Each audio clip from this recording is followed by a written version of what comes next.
So can we start the session? Maybe we can start the session. Hello. Yes, we can start. Yeah. Hello, everyone. And I am Dr. Ichi Wang from National Taiwan University Hospital. It's my honor to chair the session. Today we have a very interesting topic addressing the debate in PCI of high-risk complex CAD when West meets East. And we invited 6 excellent speakers, so I think we will enjoy the session. And now maybe we have some annotation I have to read. Can you show me the annotations?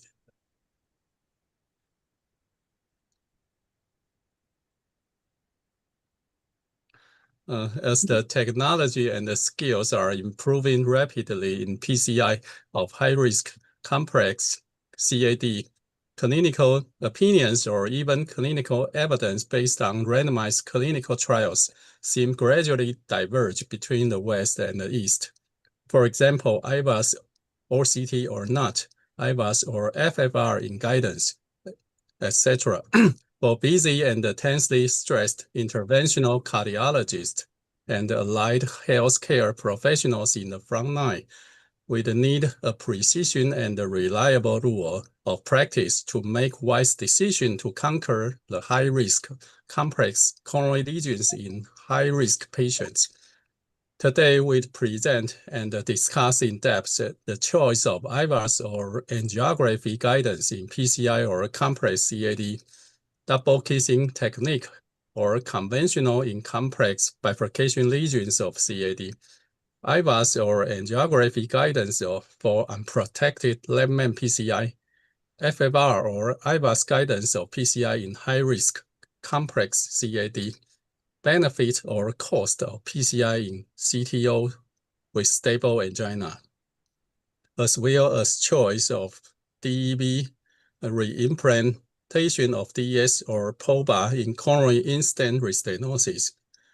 Based on clinical evidence and expertise consensus, we try to illuminate the route of success in management of high-risk complex CAD to all interventional general cardiologists and allied healthcare professionals.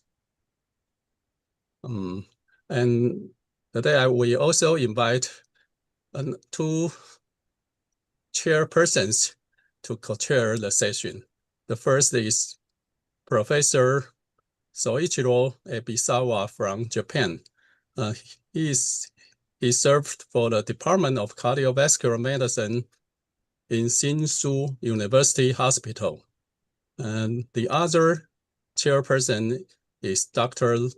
In-Han Lim from Singapore. She is now the consultant cardiologist in Mount Elizabeth Hospital. And we have the disclaimer: the content of this webinar is copyrighted by the APSC and should not be distributed without the prior permission of the APSC. The views and opinions expressed in the webinar are those of the faculty members and do not necessarily represent those of the APSC. And so maybe we can start today's session. And I will invite the first speaker, Professor Junmyung Lee from Korea.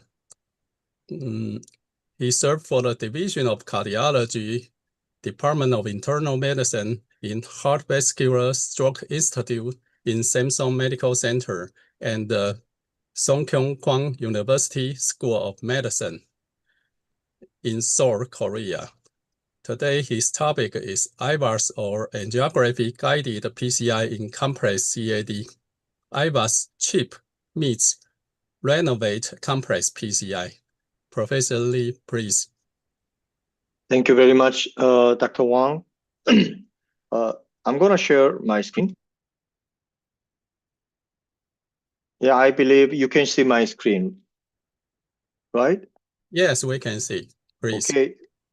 Yeah, thank you everyone for this kind invitation. As explained by Professor Wang, my talk will be IVUS or angio-guided PCI in complex CAD.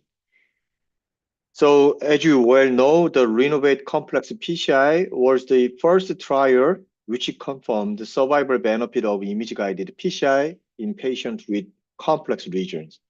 We published this trial about 3 years ago in NEJM. In this trial, about 1,600 patients with all-comers complex lesion were randomized into the image-guided PCI or angio-guided PCI in a 2-to-1 ratio.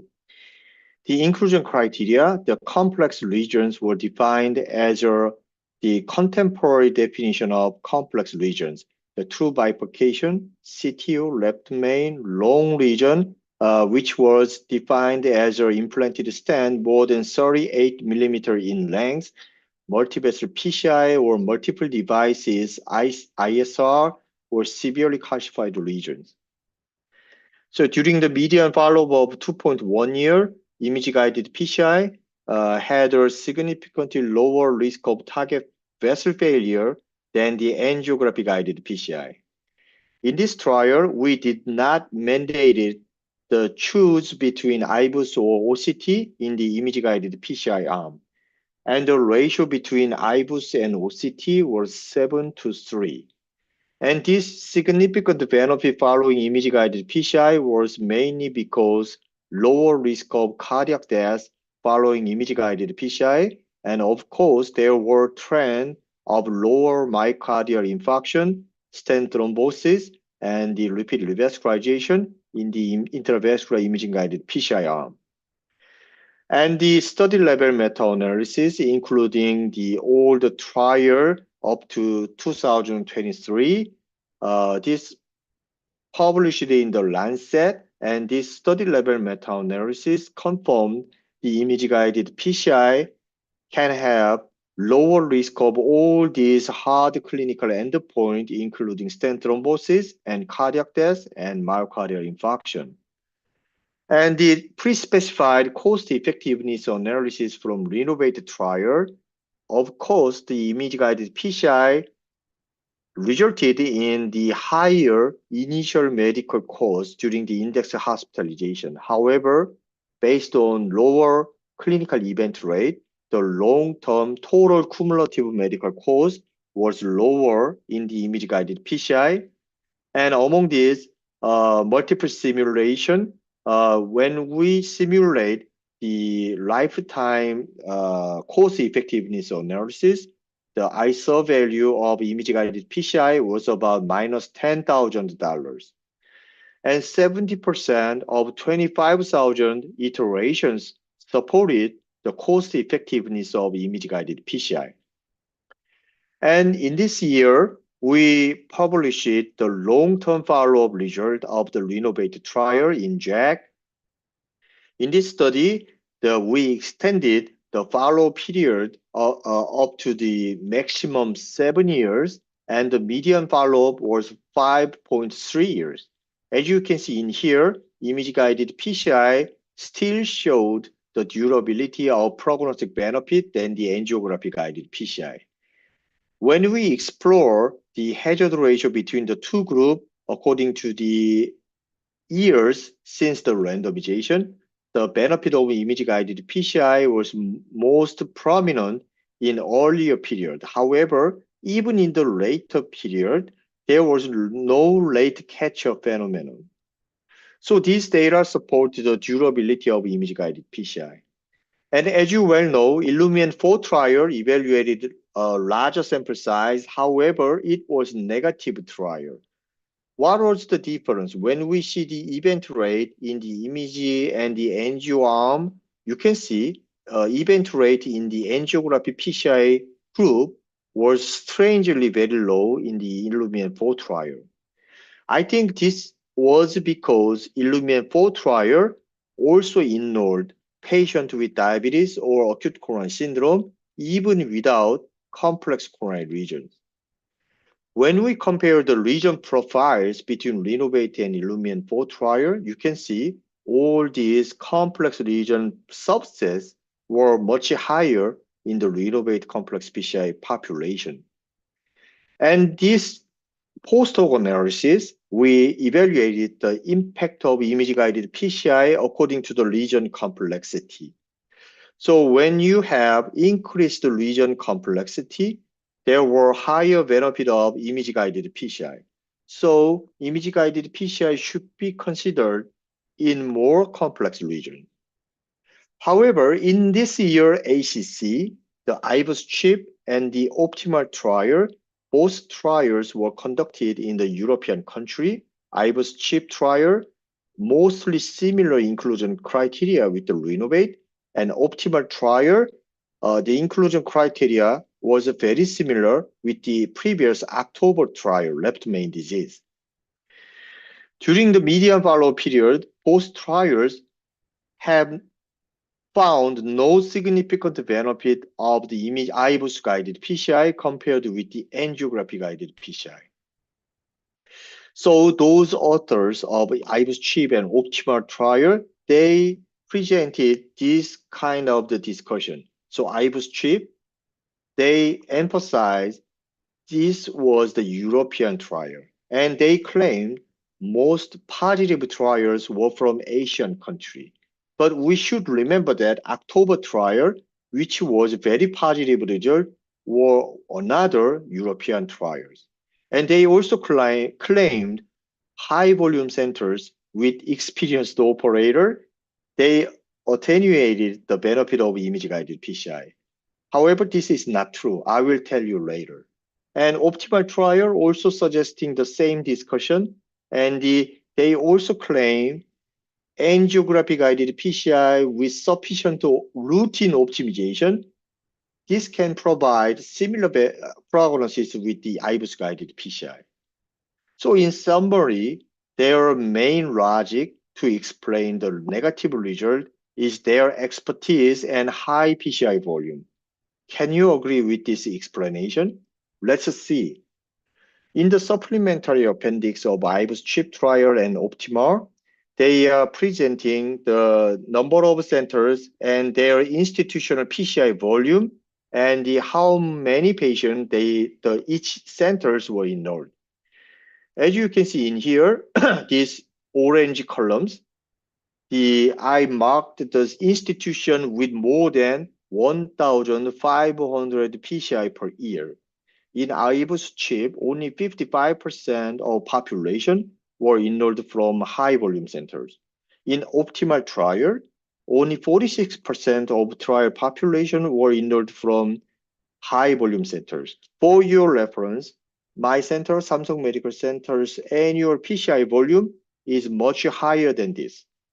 So their explanation about high volume center and experience does not make sense at all. And the operator experience, they also claim they cited our previous manuscript. In this paper, we analyzed the benefit of IVUS guided PCI according to the operator experience. As you can see in here, in less experienced operator, IVUS provided higher benefit.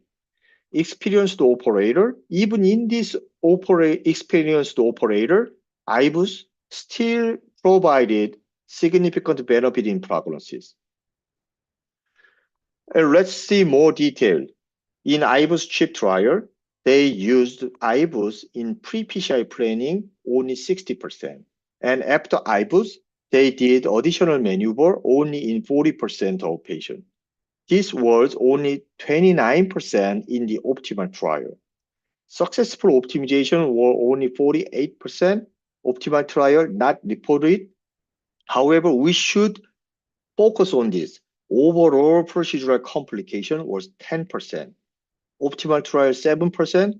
Coronary perforation 1.4% in IVUS chip, 1.6% in optimal trial. In the renovate complex PCI trial, 76% of patients underwent pre-PCI planning imaging and additional maneuver triggered by imaging in about 47%, and successful optimization much higher, 58%, and overall complication were only 3.4%. notably coronary population 0.2%.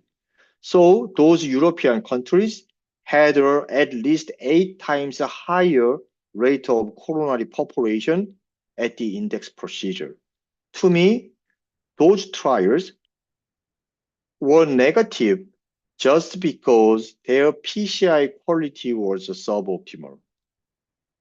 So use of imaging is not same word with the image-guided optimization. So in this post-hoc analysis, we analyzed the target vessel failure according to the use of image. Of course, image-guided PCI was better. However, we compared the prognosis before or after applying standard optimization protocol. As you can see in here, image-guided PCI with systematic optimization protocol had a much better prognosis. And in this exploratory analysis, image-guided PCI with successful stent optimization had a best prognosis. And same result were also shown by Occupy trial, another Korean trial using OCT. And we adopted this EA-PCI consensus document to optimize stented segment. These are very complex. However, let's simplify. It's all about expansion and dissection. Absolute minimum stent area was much important than the relative expansion, and proximal edge dissection should be treated. And opposition is not a prognostic factor. It is preparation for the future prognosis. Indeed, in this region level analysis of Renovate trial, the MSA was the most strongest parameter for the target lesion failure. However, even among the patients who achieved high MSA, if we can correct another suboptimal findings, for example, relative expansion, edge dissection, and malopposition, we can achieve the lowest event rate after the image-guided PCI. So in summary, image-guided PCI should be applied in complex lesion PCI. And when you do applying image-guided PCI, you should use standard optimization technique because this is diagnostic tool, not a therapeutic tool. So how you use the imaging is matter. So if you are using IVUS or OCT, it should be used under the systematic standard optimization protocol, and pre-PCI evaluation is the essential for the perfect image-guided PCI. Thank you for your kind attention.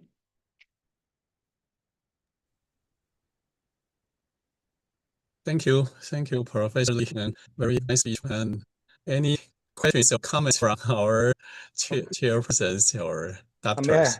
May I have a question? Mm-hmm. Okay. I'm Soichiro from Shinshumashi, Japan. So, of course, you know, we are Japanese, so our procedure is supported by over 90% of IVUS using. So I'd like to hear from your personal opinion. So IVUS or OCT, which is the prefer for chip intervention? Yeah, I prefer IVUS. Yeah, IVUS. I don't see clear benefit of OCT because higher resolution but less penetration. It is not intuitive to assess reference vessel size. And the current OCT-derived stent sizing metrics, it is kind of the assumption. So I much prefer IVUS because it is free of additional contrast agent. It is much clearer to see the reference vessel size, and we can use IVUS multiple times. Thank you. Thank you very much. I completely agree with you. Even for the calcified region, like necessary for the orbital atherectomy or rotational atherectomy, you prefer in IVUS? Sure. Yeah, because in heavily calcified region, we usually require the multiple imaging evaluation. If I use OCT about 4 or 5 times the contrast volume is very huge. So pre-PCI evaluation, after lesion preparation, doing IVUS again, stent implantation, doing IVUS again, optimization, doing IVUS again. This is 4 times. If I do OCT 4 times, the contrast volume is usually 150. Yeah, thank you. Completely agree with you. Okay. And my question is, how much do you expect the population rate? To me, 1.3 or 1.4% of coronary population, it's unacceptable. It means every 1 patient among 100 PCI population, they develop coronary population. But it is simply too tough procedure. That is my way to see IVUS CHIP and optimal trial.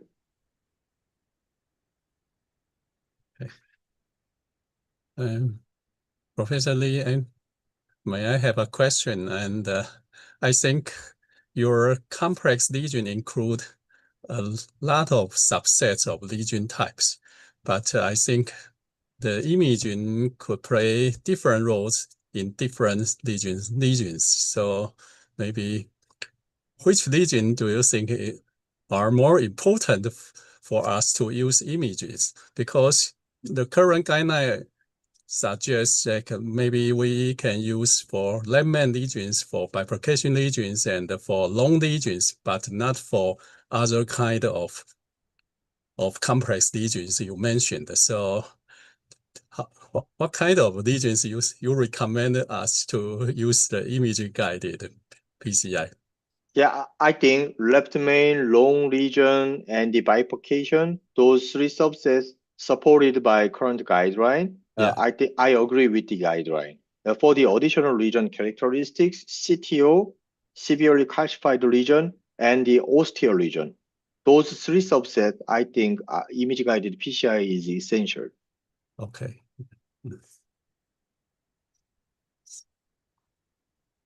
Okay, so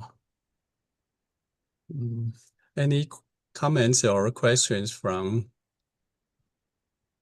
the chairpersons or doctors here?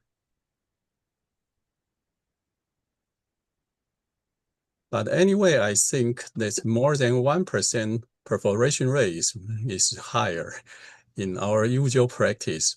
Do you think this is related to our optimization, the stent optimization concept? Yeah, they can be possible, but while we are doing renovate complex PCI trial, the population rate was less than 0.3%. So the 1.3 or 1.4% in the European trials, it is simply too high.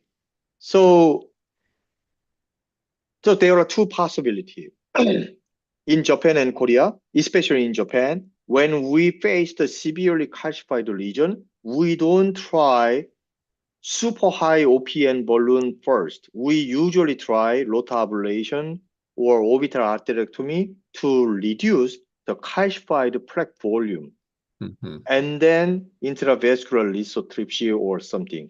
But in this year of Euro PCR, they can be easily seen. They usually try very super high pressure volume first, and then IVR, rotor and orbital as a last resort.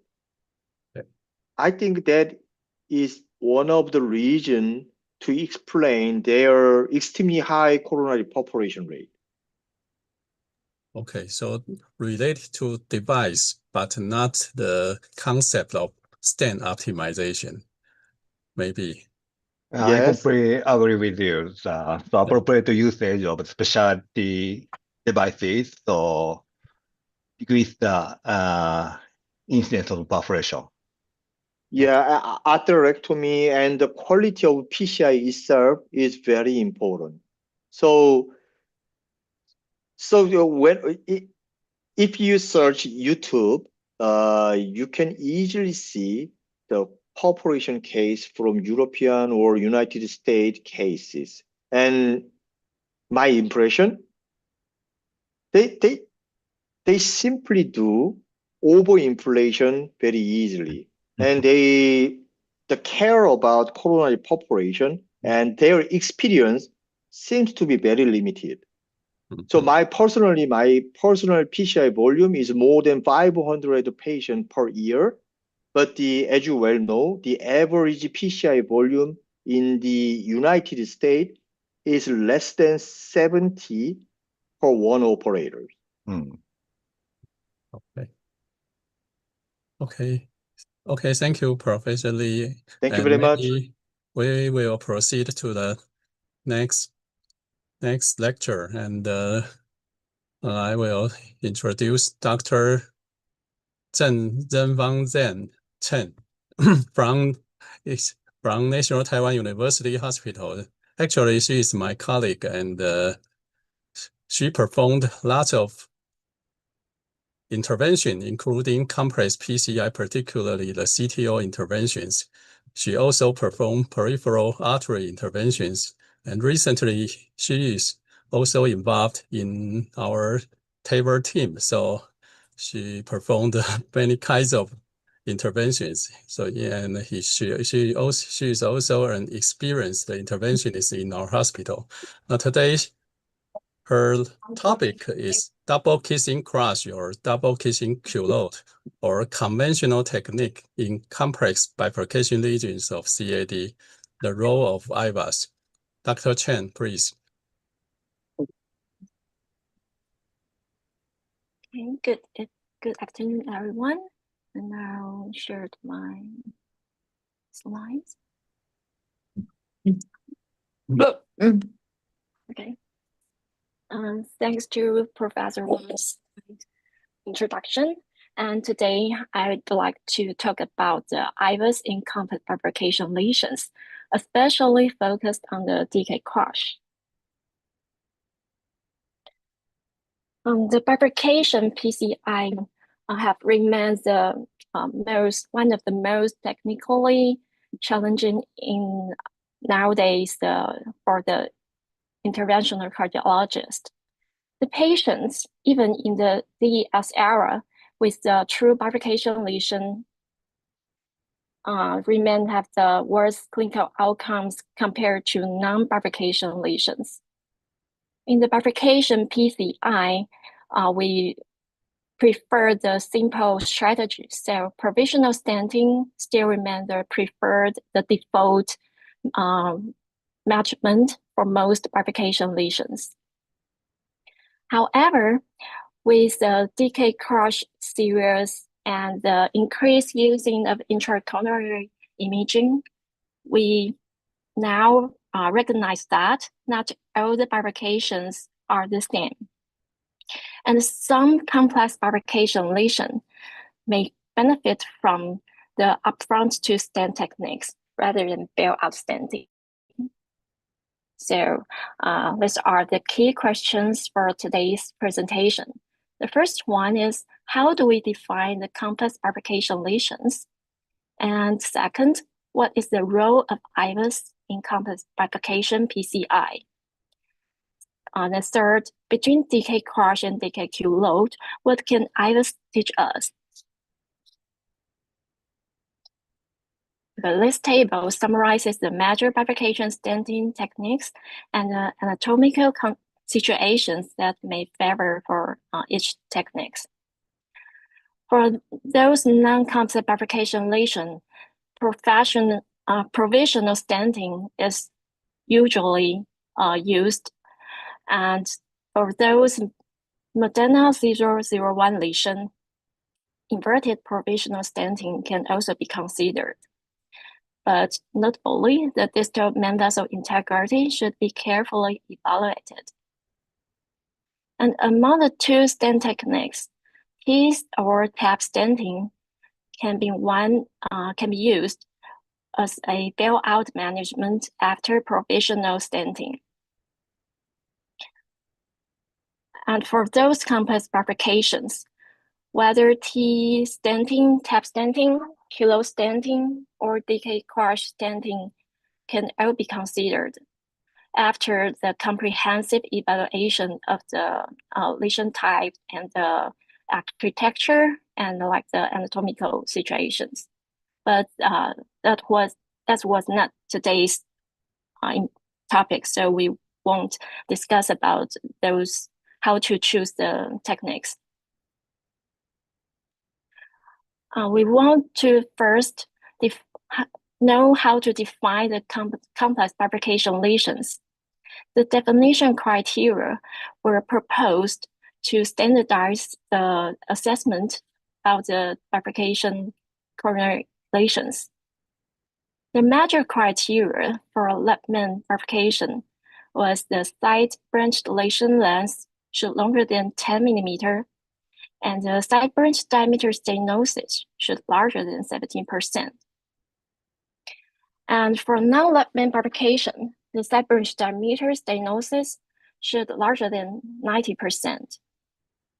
And minor criteria included moderate to severe calcification, multiple lesions, bifurcation angle less than 45 or larger than 70 degrees, and small main vessel, long main vessel, and thrombosis. Those bifurcation lesions which meet the major criteria and have more than 2 minor criteria are defined as a complex bifurcation lesion.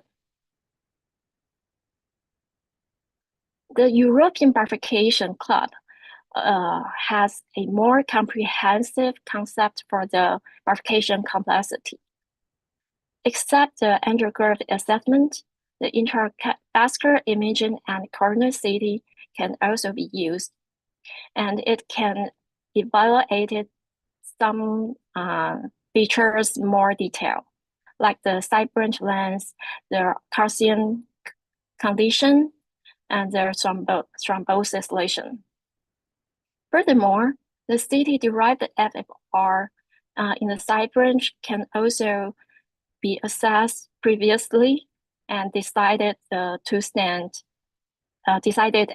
upfront two-stent strategy.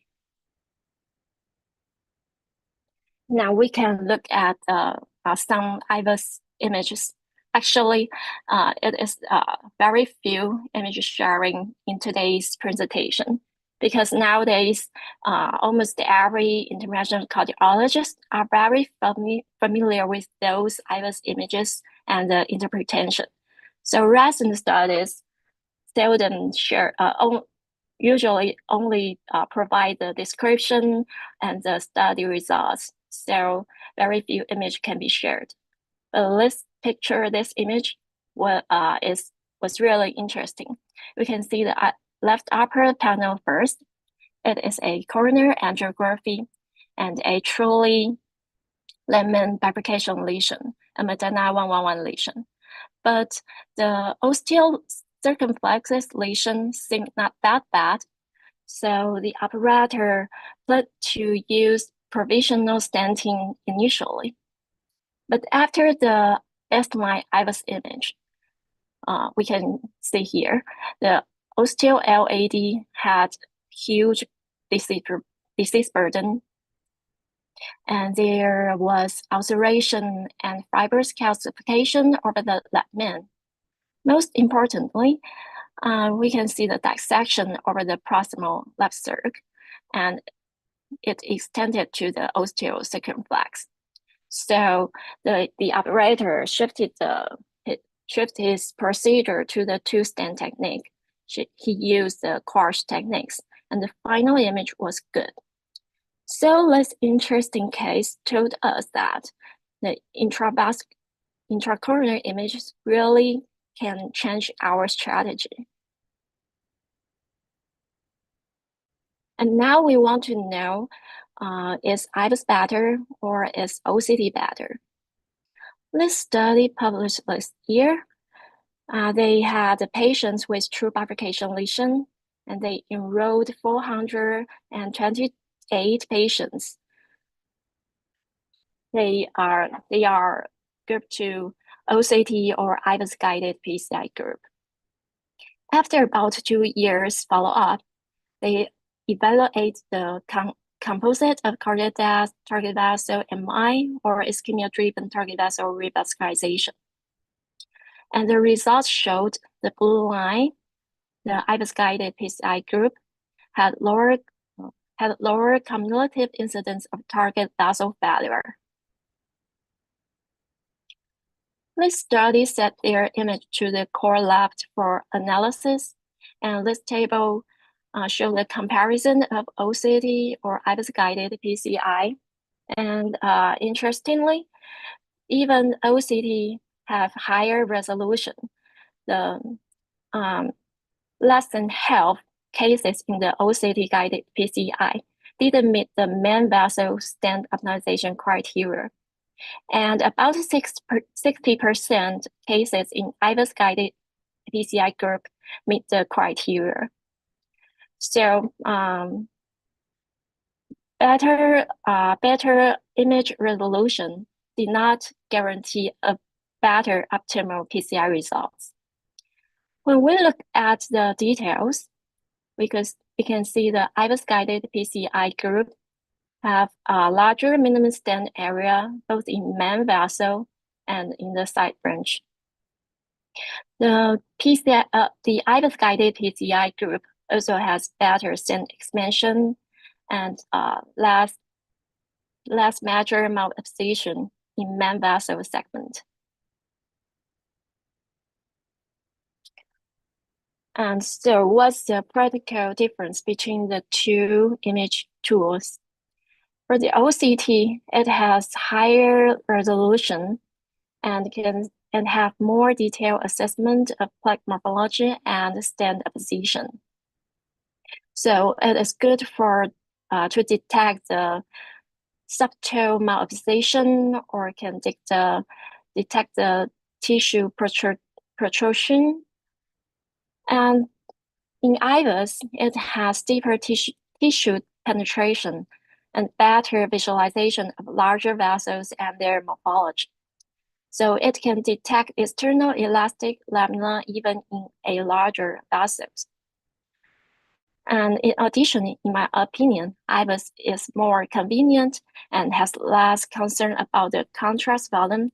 So it may optimize the stent position and optimize the procedure better.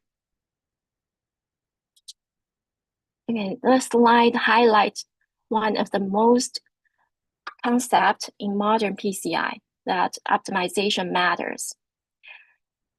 Patients with non-optimized lesion had worse clinical outcome, including higher event rate in overall population, in OCT-guided PCI, and as well in IVUS-guided PCI.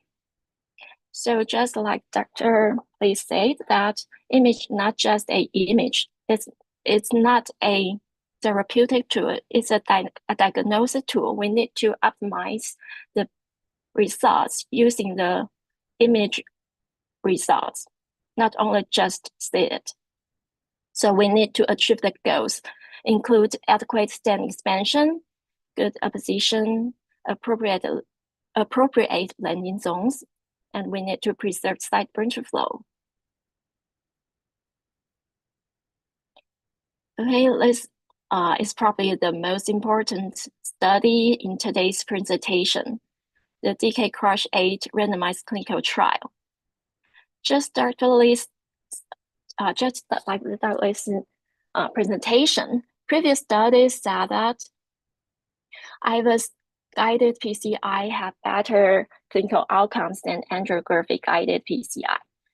But limited study have focused on the complex bifurcation lesions. So Dr. Chan's team designed a study to address this issue. They used the definition criteria to define the complex bifurcation lesion, and the optimal criteria for MLA in the left main was that an absolute MLA larger than 10 square meter for a left main and larger than 7 for the osteo and proximal LAD. And if a two-stent approach was used, the osteo and proximal circumflex should be larger than 6. And for non-Lapman lesions, the MLA in the for the proximal main vessel should be larger than 6 or larger than 90% for the MLA at the distal reference segments. And for the side branch or the distal main vessel, the vessel size should, the MLA should larger than 5 square meters. Second, the plaque burden nearby the stent edge should be less than 55%. And there should no dissection involving the media longer than 3 millimeters in length. This was a superiority trial. 24 Chinese centers enrolled 555 patients. They were randomized 1-to-1 to IVUS-guided or angiography-guided PCI. After 12 months follow-up, they evaluate the PVR. And the primary endpoint is the TB, the target vessel failure, included cardiac death, target vessel MI, and clinical-driven target vessel revascularization. And we can see the result. The IVUS-guided group has lower target vessel failure after 12 months. So what's the benefits of IVUS guidance procedure? The general concept included improved vessel sizing, stent landing zone selection, and assessment of position and plaque burden. And in DK Crash at trial, we can see the result after the PCI. The IVUS-guided PCI group had larger main vessel balloon diameter. So compared to the angiography, IVUS-guided may improve the vessel sizing and have a better stent diameter. And as for the distal cell access, after its first attempt, only about 40% successfully achieved the distal cell access. And after second attempt, it increased 20%. So if we can use intracoronary image to assess in detail, we can increase the successful distal cell access. And how about the crushing? After balloon crushing, still have 28% cases didn't have the incomplete crushing. And after second part, still have about 12% have incomplete crushing. So if we didn't use the IVUS, didn't use the image tool, we may miss those bad results.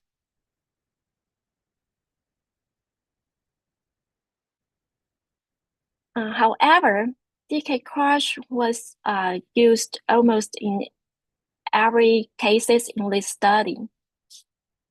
So how about the other techniques like QLO? Unfortunately, we didn't have many studies focused on these problems. This paper published in this year, they used the CTA to reconstruct the coronary artery and simulate some the crush and QLO techniques. And they assess the stress distribution, and we can see they are different. In QLO technique, the stress was distributed in the side branch, but in crush technique, the stress usually focus on the proximal main vessel where the 3 stents there overlap location. In this paper, they compared the simulation predict malposition area with the true IVUS measurements, and it demonstrated a high degree of agreement. So the simulation seemed reliable.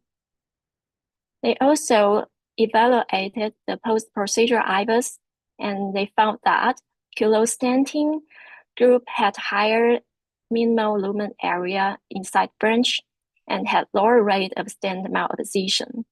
Also, they had lower TLR in 6 months. So finally, we still have a study compare DK crush and DK close directly. This cohort study enrolled about 200 patients, and the results showed the DK kilo group had much lower target lesion failure, which was mainly contributed to the target lesion revascularization. So, in conclude, definition criteria can help us to identify the true bifurcation lesion that may benefit from the upfront to stent strategy. IVUS guidance improves the bifurcation PCI by optimizing vessel sizing, stent expansion, apposition, and distal cell rewiring. And we can see during the many trials, the non-optimized lesions are associated with worse clinical outcomes. In contrast, bifurcation PCI procedure details do matter. We should avoid incomplete crushing, ensure distal cell access, and achieve the best MLA to improve the long-term outcomes.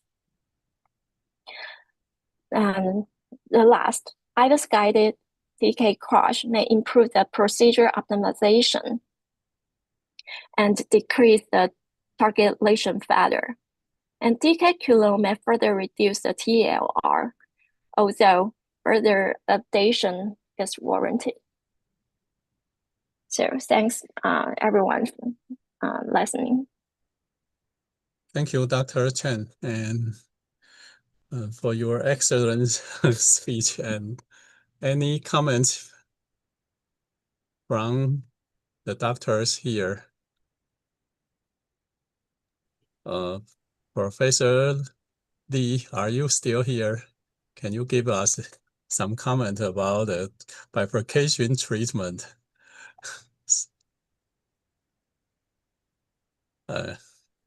Okay, so maybe I can ask a question.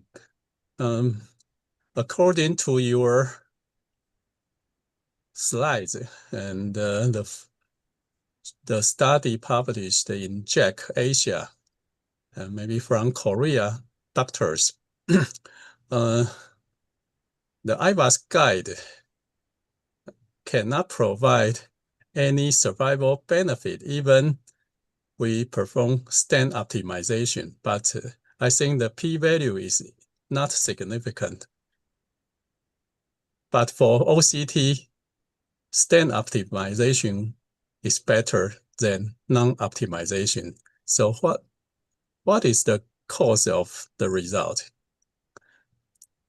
Can you show maybe the next slide or next slide? That's the next and the next. Yes, this one. Yeah. You can see the IVUS, the p-value is insignificant, but for OCT, the p-value is significant. So stent optimization seems to be more important for OCT, but not very important for IVUS. Do you have some explanation for this? Yeah, it's an interesting finding, but I've reviewed the paper, but it didn't explain this situation. So I don't really I can really to explain this situation, but But I think from your slide, the 10th slide, maybe 2 slides earlier, you show that the IVUS guided PCI usually provide larger minimum stent area, and either in main vessel or in side branch. So I think maybe because the minimum stent area is large than OCT. So I think even we did not perform optimized stenting, the area could be larger than OCT guided PCI for bifurcation. I think maybe this is the reason of the result. Thanks for Professor Wang's explanation, and I also agree with your opinion. Yeah. Professor Ebisawa, do you have any comment on this result? Yes, thank you very much. So it is a so interesting result. So however, there are some tendency of OCT guided PCI. The minimum stent area is smaller than IVUS guided. So it is so there are no difference between the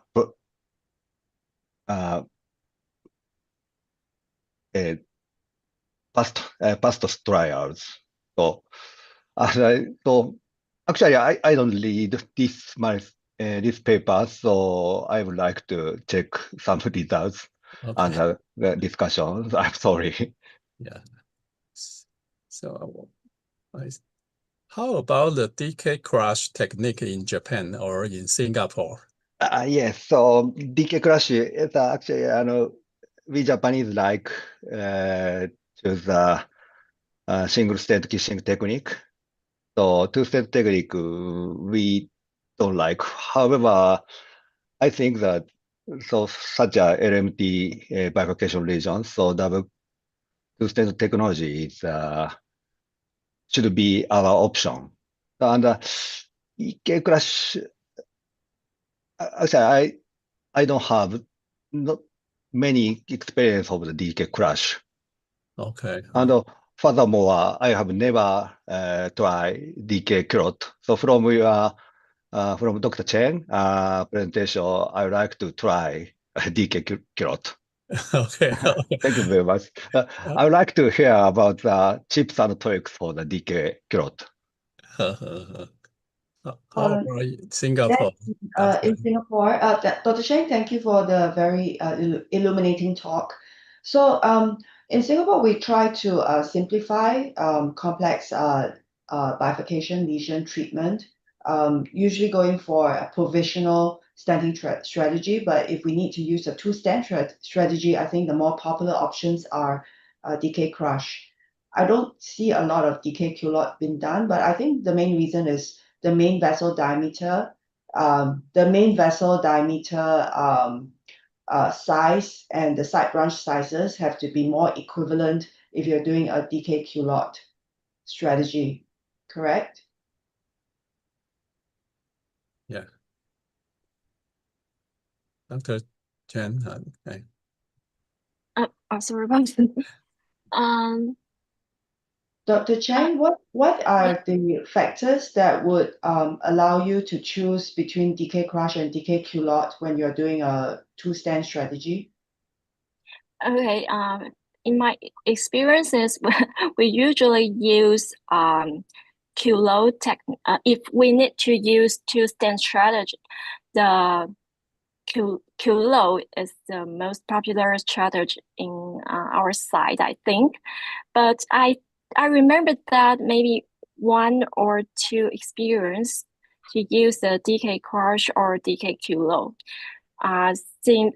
Because we want to try the technique. But after reviewing all of these papers, I think next time I will try DK culotte to optimize my PCI result. Because I think under the image like IVUS guided, I can optimize the side branch diameter and optimize the stent quotient or the distal cell access. So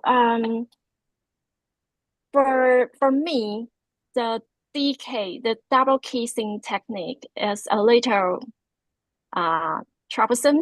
We need to use more time.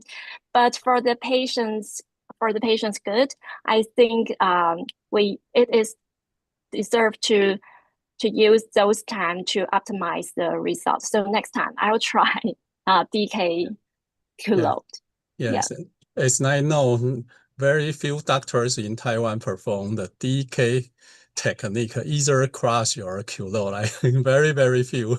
So maybe we can not wait for more evidence by our experience. Yes, due to time limitation, thank you, Dr. Chen, for your excellent speech. And now I will invite Professor Ebisawa to chair the next speaker. Yeah, thank you.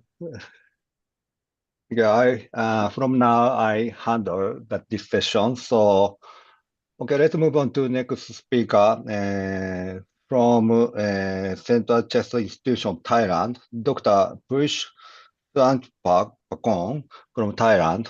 So please go ahead, Dr. Thank you. Can I share my slide? Still Okay. not. Okay. Okay. Not yet. Thank you. So, good afternoon, everyone. Yes, Thank good. you for giving a chance to present this topic. My name is Dr. Pulish from Thailand. Today, I will talk about IVUS, angiography guided PCI in unprotected left main repercussions after optimal trial. I don't have any disclosure about this topic. So scope of my talk is about introduction of IVUS in left main, optimal trial, and critical appraisal, and share my opinion about this trial, and a little bit of short case sharing. So to begin with, we use the IVUS in left main. There are a lot of benefit in IVUS in left main. Like we will measure the lesion length, lesion diameter, lesion location, bifurcation vessel, bifurcation angle, and pulp burden, so that we can design for the pre-dilatation tube. And for the left main disease, we divide into the ostial body and the distal, which distal is quite complicated, like our previous presenter present before about the DK crush and culotte. For the imaging guide in a vessel, so we do the P-analysis like this. So we decide the lesion length, part characteristic, and decide which part modification that we should use. This is when we use for the pre-stent evaluation. And then for the post-stent evaluation, we look for some complication like stent edge dissection or residual plaque burden, and we look for the target minimal stent area that we achieve it or not. If we not achieve or stent malposition, we will post-dilate it. So the IVUS in Korea PCI, especially for complex, there are really benefit. And from ESC 2024, they encouraged to use the IVUS in particular left main, true bifurcation, and long lesion as class 1A. And from the expert consensus, they also recommend to use the IVUS in left main and bifurcation.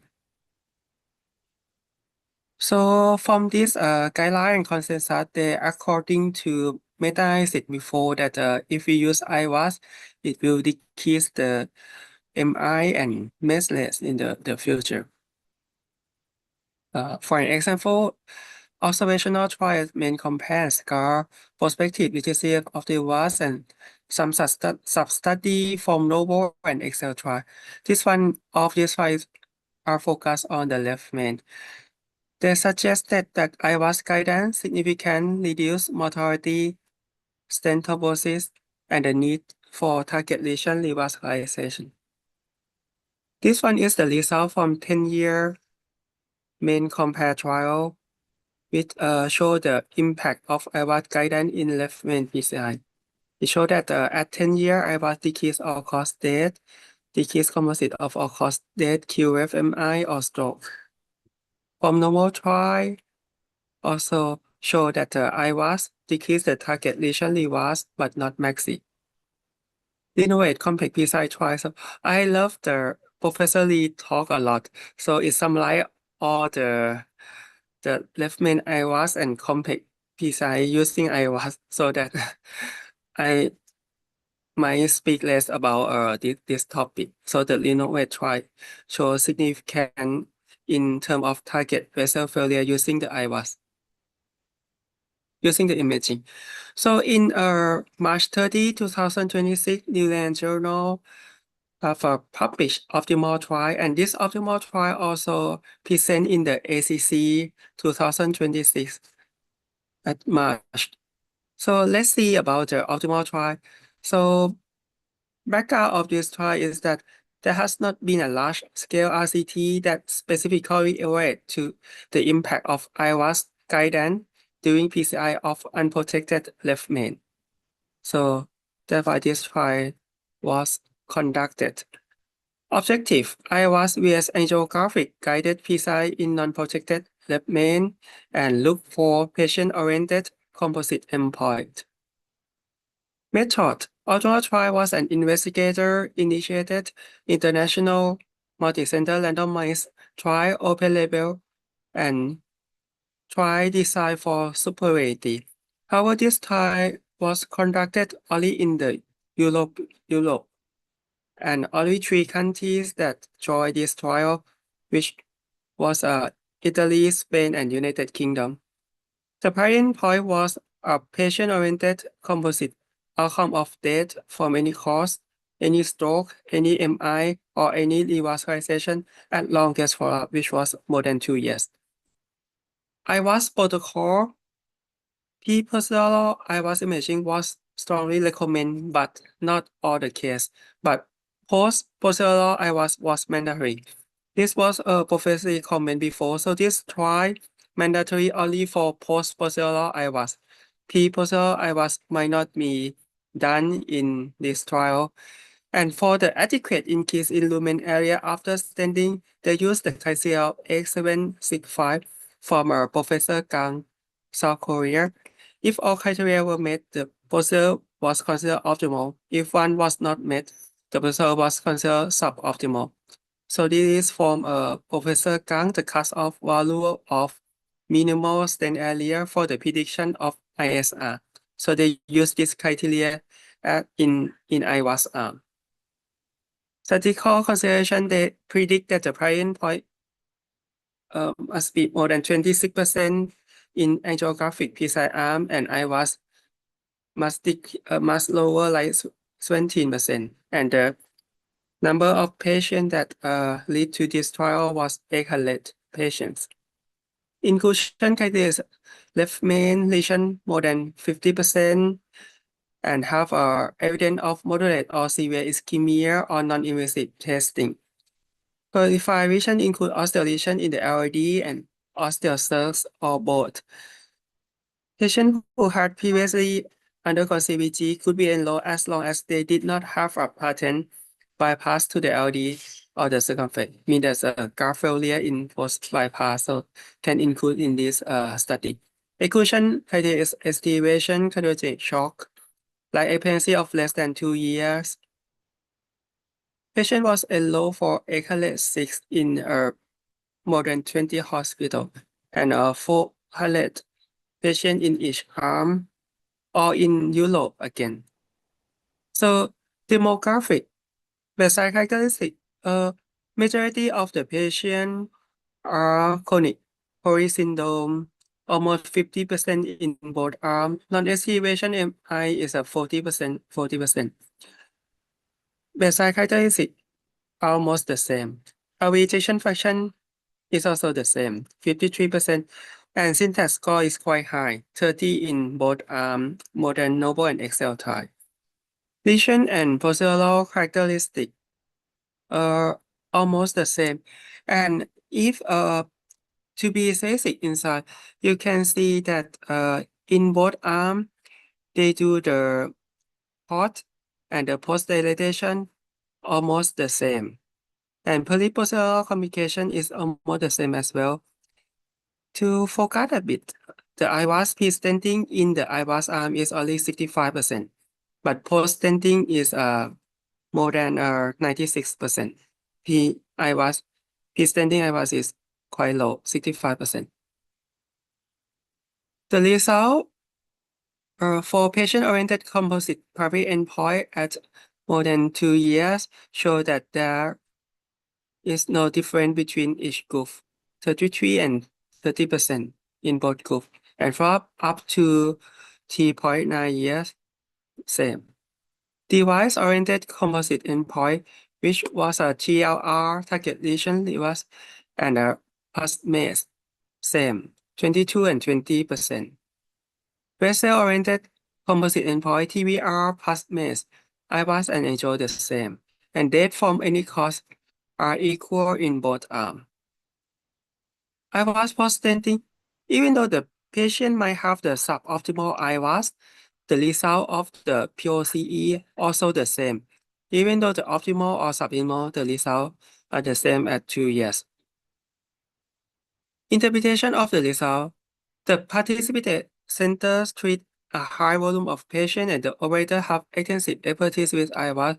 So they think they try to explain that why the trial was negative equal in both arms because the operator in this trial are very high experience in terms of using IVUS and the PCI volume as well, which Professor Lee mentioned before. So conclusion of the trial, whether IVUS or angiographic guide PCI did not decrease the mass rate at 2.9 years. And maybe the class 1A from the CSESC 2024 might change a bit. So let's apply solve first. So for study objective and design, so design was quite nice. They lead in a 28 European center intervention with comparison. So the IVUS arm, they perform the IVUS more than 96%, but focus on the post-stent. And primary outcome show non-significant. Internal variety, thereby, even though the trial was open very well, but they do the randomized concealed web-based system. And when at the result, they bribe the clinical event committee so that let's say that it might be a moderate of risk of performance bias because when they pick the guide from the computer, they know that they will use IVUS or not use IVUS. But somehow the result was biased. And analysis approach, they do the intention to treat principle. But Harvard, even though the intention to treat or per protocol, the results are the same. Power and precision because the number of n is high, so it's quite precise. Result and precision. So IVUS guidance increased procedure time by approximately 24.7 minutes, so longer. And however, the stroke rate had an unexpected higher incidence of stroke. However, the stroke rate become quite late, happened quite late, more than 19 months. So this is the result intention to treat and per protocol are the same. Stroke rate increase in IVUS group, however, it happened significantly after 19 months, so it might not related to the procedure at all. And for P-specified subgroup analysis for the primary endpoint, AVP specify the same, like the ACS or not ACS the same. Syntax score, even though the low or high have the same result, sex not difference. Diabetes or no diabetes are the same. And as Professor Lee mentioned, so the calcium in this trial in European is quite low compared to the Asia. XLRD is so they do in the operator high volume center, high operator expertise. Geographic scope is only in the European countries, so no patient from Asia at all. And my first point of view, so you can notice that IVUS or no IVUS not change the procedure at all. Like the NC or compliant or rotator or IVL. But it might be because of the query IVUS post-stenting only. And the P-IVUS stenting is quite low. Any syntax is no different in this study. So let's see what repercussion of my procedure after this trial come out.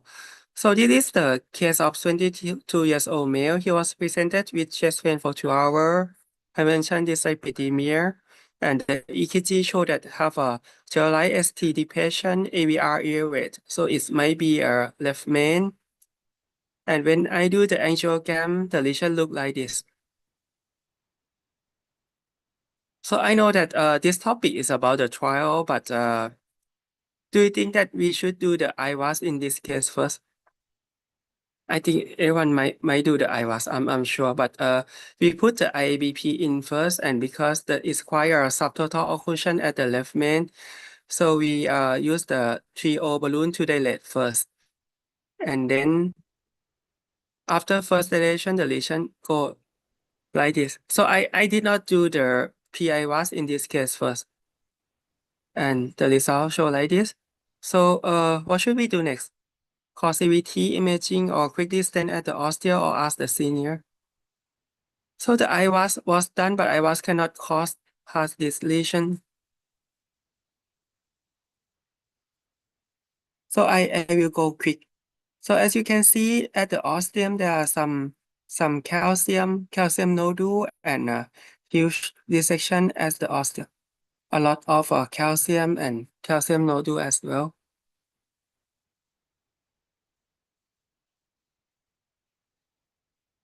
From my personal opinion, I think because I did not do the PIVUS in this case, so I did not realize that there is some calcium nodule like this.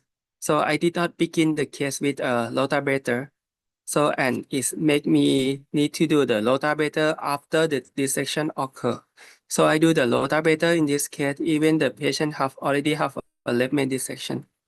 And going down to this part, which the IVUS cannot cross, and do the NC, and put the 4O stent in and the result like this. And then do the IVUS post-dilatation and the stent expand very good and good apposition as well. This is the summary of the case. So my take-home message from optimal trial, if you're the high volume operator, aka SIFU or the lesion in a PCI, maybe you do not need the IVUS imaging in the left main. IVUS or without IVUS, they did the same because they are already the SIFU. And they have an X-ray eye, look like a Superman, so they can imaging the stent have a good apposition or expansion or not. But like this part, so angio guide, you can guide by PCI like this. IVUS, you have a better like accelerating into your vessel. But if you are volume operator or novice operator, or you're not keen to do a lot of left main each year, I still think that IVI in left main is still mandatory. Like the case that I show you for prevention and planning before PCI, as well as evaluate after PCI. Thank you for your attention. Thank you. Thank you for your beautiful, interesting presentation. So now let's open questions and comments from the panels. Do you have any questions or comment?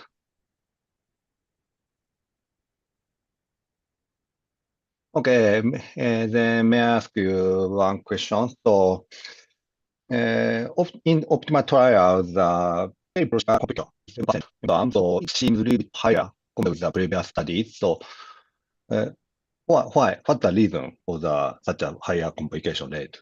Do you know any reason or interpretation? That is a good question. I noticed as well that each arm have a 7% consider complication, but in the result they show that they have a like a vascular complication that they lie in the supplement. Oh, okay, thank you.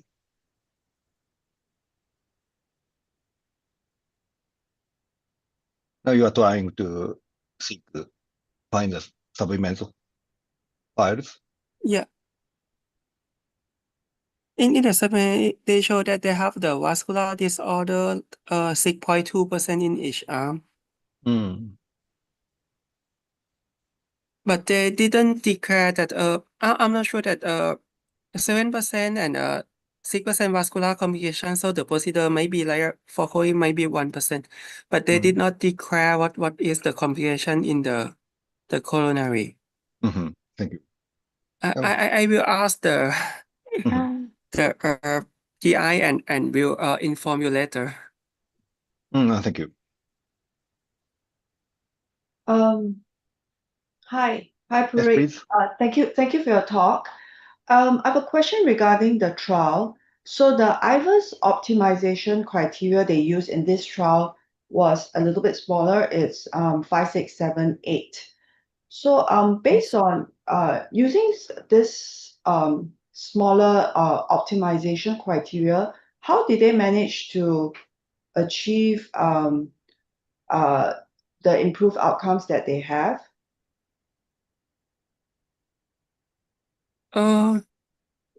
That also the good question. They do the post-dilatation, but they did not show that how they try to improve. They just said it's a suboptimal only.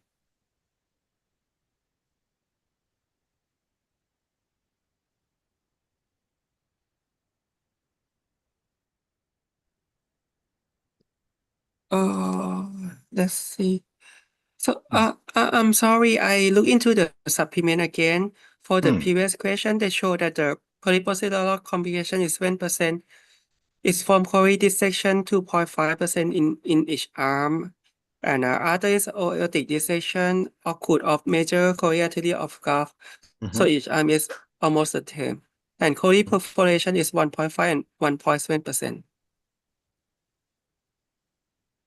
It's good. The panels, or do you have any comments or questions? One more question. What about stent Yes. rates? Stent composite is quite low in both arms. Is just 1%.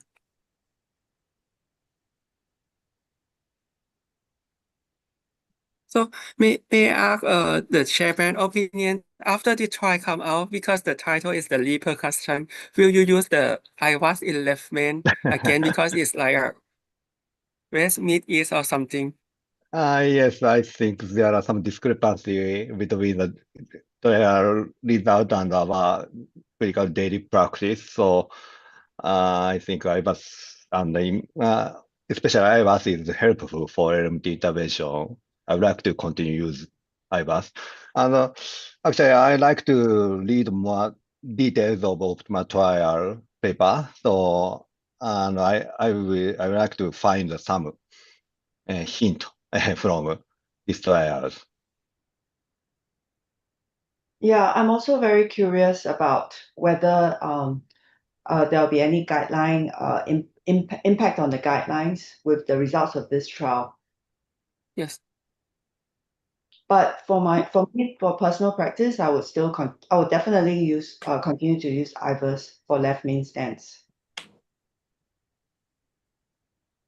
Yes, good. Thank you very much for interesting presentation and discussion and comments. So, okay, let's move on to next speaker from Mount Elizabeth Hospital, Singapore, Dr. In-Han Lim.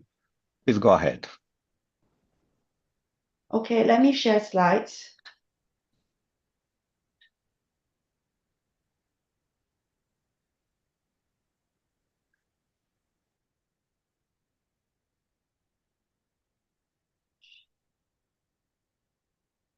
Yes, okay. Do you see the slides? Yes, full screen, okay. Okay. All right. Thank you, Chair. The title of my talk is FFR or IVUS to guide PCI in high risk complex PCI, whether we should use either, both, or none. So I will talk about this in the next 15 minutes. And I think for the past decade, imaging versus IVUS versus angiography story has been told by both the Asia Pacific trials as well as like the Ultimate IVUS XPL, Renovate Complex, IVUS ACS Occupy trial, and also by the Western trial. But the signal has been consistent in that there is a 35 to 60% relative risk reduction in target vessel failure across complex anatomies. And also this is borne out by the meta-analysis published in Lancet by Greg Stone, pooling 22 randomized trials and 16,000 patients, and it shows that there is a 29% reduction in target lesion failure and a 45% reduction in cardiac death. After that, there comes ACC 2026, where there were 3 trials: the IVUS CHIP trial from Europe, the optimal trial in unprotected left main, and also the DK crush trial from China. Out of this, the first 2 trials failed their primary endpoint against angiography alone, and then only the Chinese trial, which is the DK crush trial, was strongly positive, favoring the use of imaging. Well, so is this a discordance or is it a real signal? And is it an issue of different patients and different practice, or is it just a methodological issue that resulted in the divergence in data? So before we get to data, let's make sure that we're actually talking about the same question. So first principles. First principle is physiology and imaging are 2 questions, which are 2 tools that answer 2 different questions.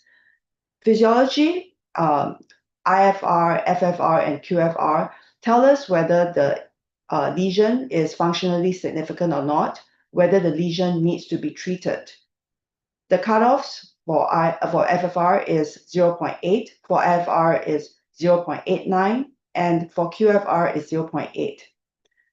On the other hand, IVUS and OCT look at anatomy. They tell me how to size a stent, where to land it, and whether I've optimized it in terms of pre-dilatation, post-dilatation, and stent sizing. Neither can do each other's job. And the literature occasionally thinks that this is a competition, but actually most of the time it shouldn't be, because FFR tells us whether to stent and imaging tells us how to stent. But what do the guidelines say? This looks at the 2024 ESC CCS guideline on FFR for multivessel disease. It gives FFR a class 1 level of evidence A for lesion selection in multivessel disease. And specifically, it also adds in QFR, which is angiography derived FFR, and gives it a class 1 for assessing epicardial stenosis. The 2021 ACC AHA guideline also gives a class 1 indication for that. So we look at flavor trial, which is a trial that actually asks the question that this debate is named after. So Dr. Koo and colleagues randomized 1,682 patients with intermediate non-left main stenosis in Korea and China to a FFR-led versus an IVUS-led strategy. At 24 months, there is a 8.1% versus a 8.5% composite of death, MI, or revascularization, showing that there is non-inferiority. And in the FFR-guided therapy, fewer stents were ultimately used. So for intermediate non-left main stenosis, FFR doesn't just match IVUS, it actually can do the job with fewer stents. Then comes the next question. If we defer more lesions, do they catch up at a later time, at 5 years, at 6 years, at 7 years? So this led to the extended follow-up of the flavor trial up to 6.3 years, presented at EuroPCR 2025, showing that there is no late catch-up and that the reduced stent burden is actually durable. So for intermediate non-left main stenosis, FFR can be used as a default strategy. So if FFR it can be used to simplify decisions, what about for complex cases? IVUS would be better, isn't it? So for imaging, Greg Stone and the colleagues published in the Lancet a network meta-analysis of 22 randomized trials of 16,000 patients, followed up for 24.7 months, looking at imaging-guided PCI versus angiography. In this, the target lesion failure, the relative risk was 0.71, which represents a 29% reduction. And for target lesion failure, there was also a 28 to 29% reduction in terms of favoring the use of imaging. So the meta-analysis also shows that the effect was congruent for both IVUS and OCT use.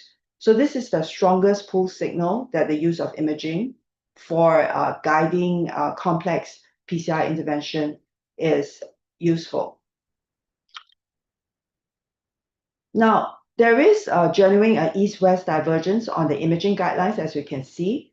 But this east-west divergence actually tracks the Atlantic versus the Pacific geography in terms of ACC/AHA and ESC guidelines. So you can see that ESC 2024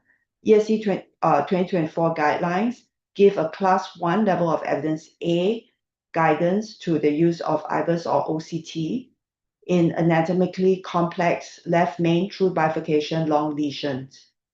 But if you look at the 2021 ACC/AHA SKY guidelines, the use of IVUS for complex lesion is class 2A, level of evidence B.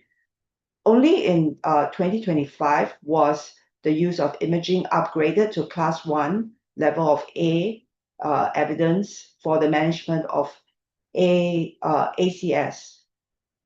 And it was just upgraded in 2026.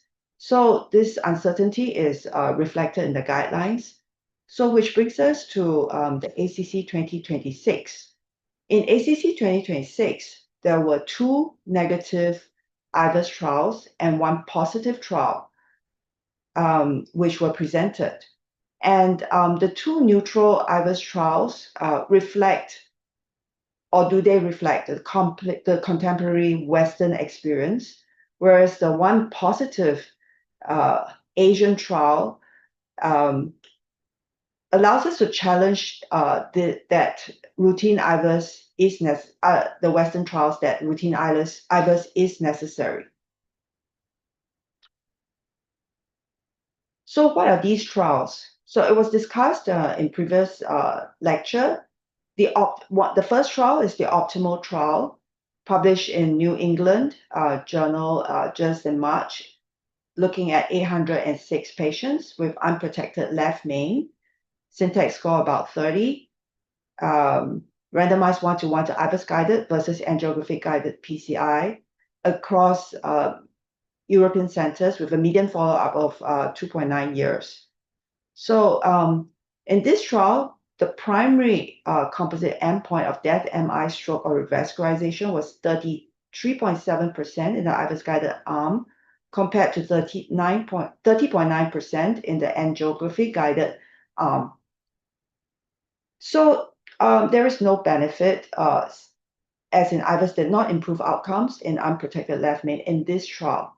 So why the result is requires careful interpretation is that discussions around it, discuss about operator experience as a confounder, saying that if the trial is conducted in high volume centers by operators already highly experienced in IVUS before its use, there is an effect of angiographic recalibration, suggesting that whether or not they use IVUS, they already have internalized the lessons from the IVUS usage.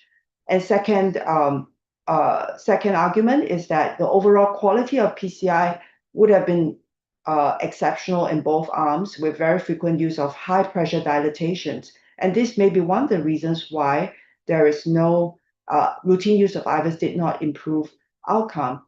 And of course, the third argument that they used was that despite the fact that the IVUS optimization criteria was the older, smaller criteria for left main, the actual achieved dimensions of PCI in the optimal trial was larger than that. And so the key message appears to be that optimal procedural execution is more important than routine use of any tool. Now we come to the next trial, the other trial that was presented in ACC 2026, the IVUS CHIP trial, which was also published in New England, which was going to be published in New England Journal, looking at 2,000 patients in European countries, 37 high-volume European countries, followed up for 2 years, randomized into 2 groups of IVUS versus angio guidance, showing that there is the primary endpoint occurred in 13.9% in the IVUS arm versus 11% in the angiography arm. So actually, it's numerically worse in the IVUS arm. And in the secondary analysis, they told us that there was pre-specified stent optimization criteria was only achieved in 48% versus 55% the angio arm, 48% the IVUS arm. So it is a tell that, or rather they suggested that the operators were already operating at very high levels. So, so how do you reconcile this with a positive Korean trial like the Renovate complex PCI trial, which is also of a similar size, also has a similar primary endpoint and similar follow-up? We now have the next trial that was presented at ACC 2026, which is the DK Crush 8 trial. So DK Crush 8 is published in JACC. Is designed as a superiority trial by the Chinese over 24 centers, recruiting 555 patients with complex bifurcation, randomized to IVUS guided versus angio guided DK Crush PCI. So of note, the DK Crush is a technique that's actually not used very widely in US centers, in European centers, and also in a lot of the Asian centers. So this trial has a result, shows a result of, for the 12-month target vessel failure of 6.1% in the IVUS arm versus a 14.7% in the angio arm, showing that the critical results that IVUS use is important.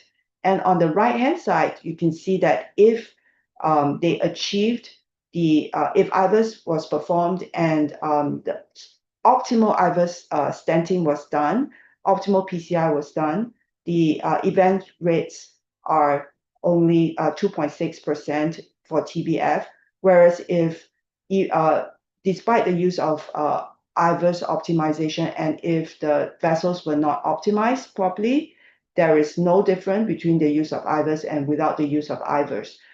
So for this trial, the important message is that the operators utilized imaging and worked with it to achieve outcomes. And so imaging doesn't really change what you do if you don't utilize the results from imaging. So I think this is where the Western and the Eastern outcomes diverge, and that is what we're going to think about for the rest of the session. So for complex lesions, the pivot of the talk of my talk is, does FFR help in complex lesion? And I don't think it does, because if the lesion looks complex and needs to be intervened on, then the decision has already been made. However, the use of intravascular imaging in stent optimization is more important, and that's what matters. So then for complex anatomy, the question shifts from should I stent to how do I stent well? So it's actually not really a debate.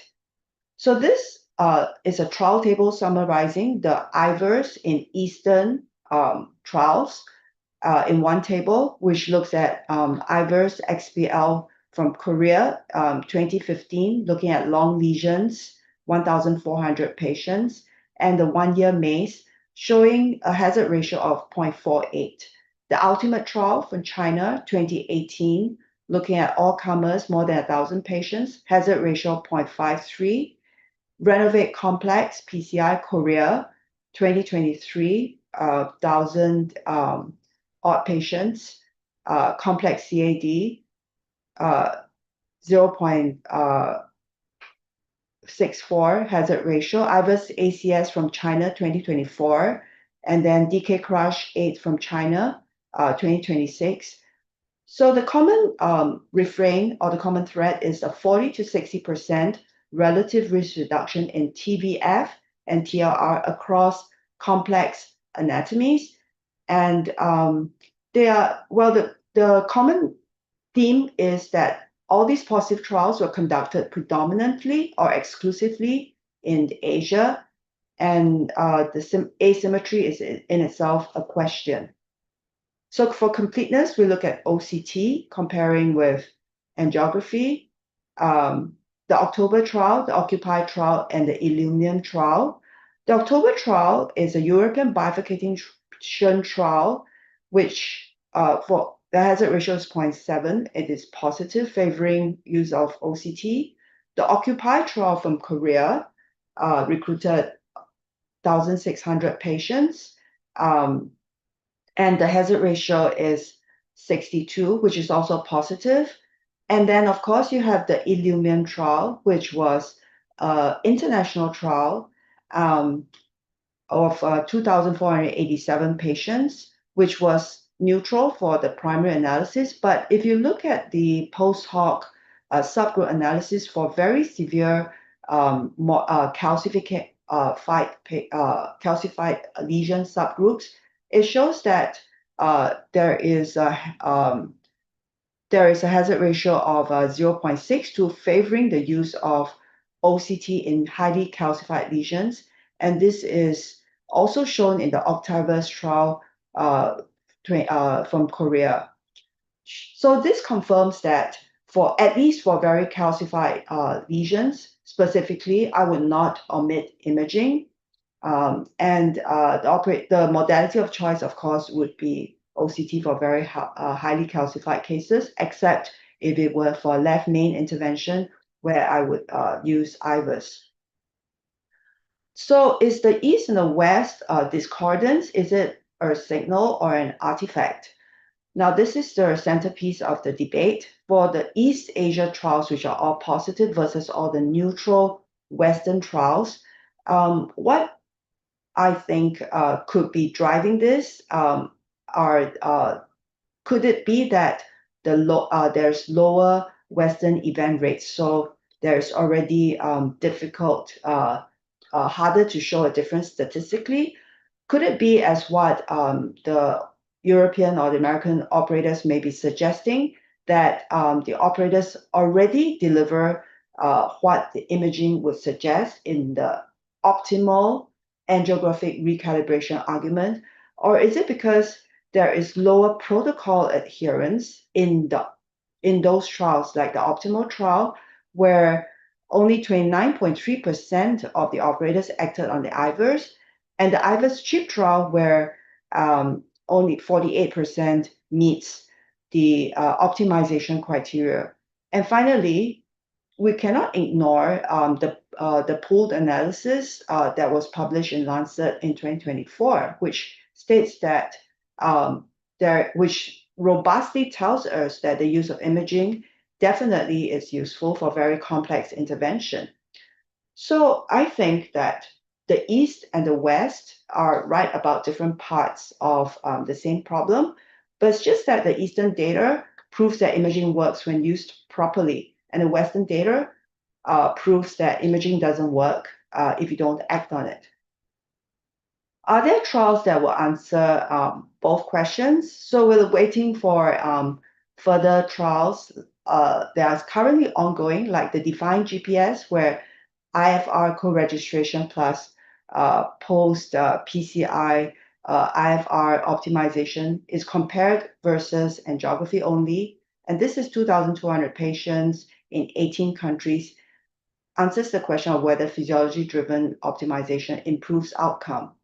Then there's the flavor tree trial, which looks at angiography-derived physiology, the QFR decision, whether post-decision optimization is better via physiology or anatomy, and other trials. So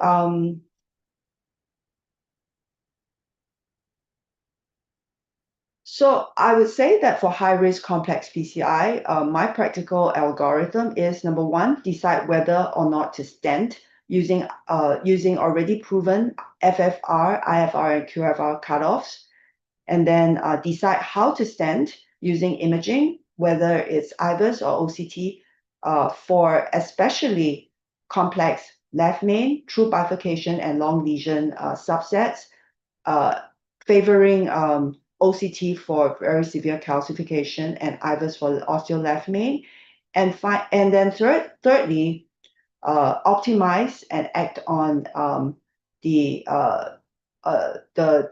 guidelines. The suggested imaging targets of MSA for left main and non-left main, and then perhaps if cost is not an issue, use post PCI physiology to target a higher FFR post PCI. So the take-home message, who got it right, the East or the West? So firstly, I think we can use FFR for decision. Secondly, we can use imaging for complex anatomy. And thirdly, the Western caveat is really not about evidence, but about adherence to the optimization targets. And finally, combined FFR and imaging is still an unanswered question, and we wait future trials. Thank you. Thank you. Thank you for your interesting and very detailed presentation. So I appreciate you. So now let's open question and comment from panels. Do you have any comments or questions?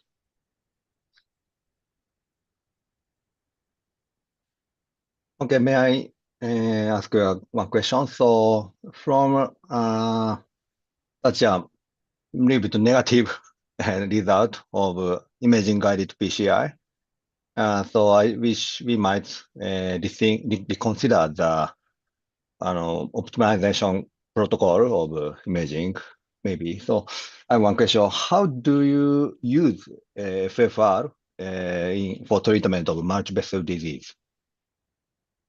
Sorry, the question is, how do you use FFR for? Yes. So multivessel disease. For multivessel disease? Yes. So currently, I think in my lab, I have the benefit of QFR, availability of QFR, which is angio FFR. So after doing, let's say we have a multivessel disease with diffuse lesions, we can check for significance, physiological significance using the angio-derived QFR. Yes, good. So such a difficult case is it is difficult to pass the pressure wire. So angio FFR is a very good option, I think. Yeah. And there is also an option of using, let's say, using combined FFR and IVUS for more diffuse and complex lesions if stenting is needed. And I would say that if I use FFR, or usually it's IFR, IFR for diffuse lesions, it actually allows me to decrease the number of stents used. Yeah, good. So decreasing the number of stents related with decrease the incidence of cardiac event. Yeah. You already mentioned. Yeah. Thank you. Other comment or questions? Okay, good. So I like to switch to the chairperson, you. And I'd like to show my presentation. Wait a minute. Oh, okay. Yeah.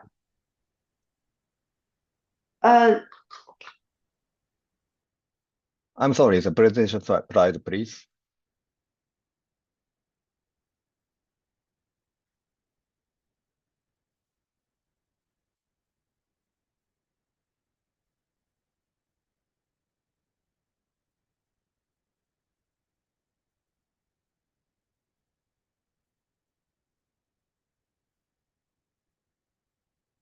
That is okay? Kathy? Okay. Yes. Thank you. So, I'm Soichiro Ebisawa from Shinshu University, Japan. So, thank you for having me. So, my talk is PCI in chronic total occlusion. Wait a minute. So,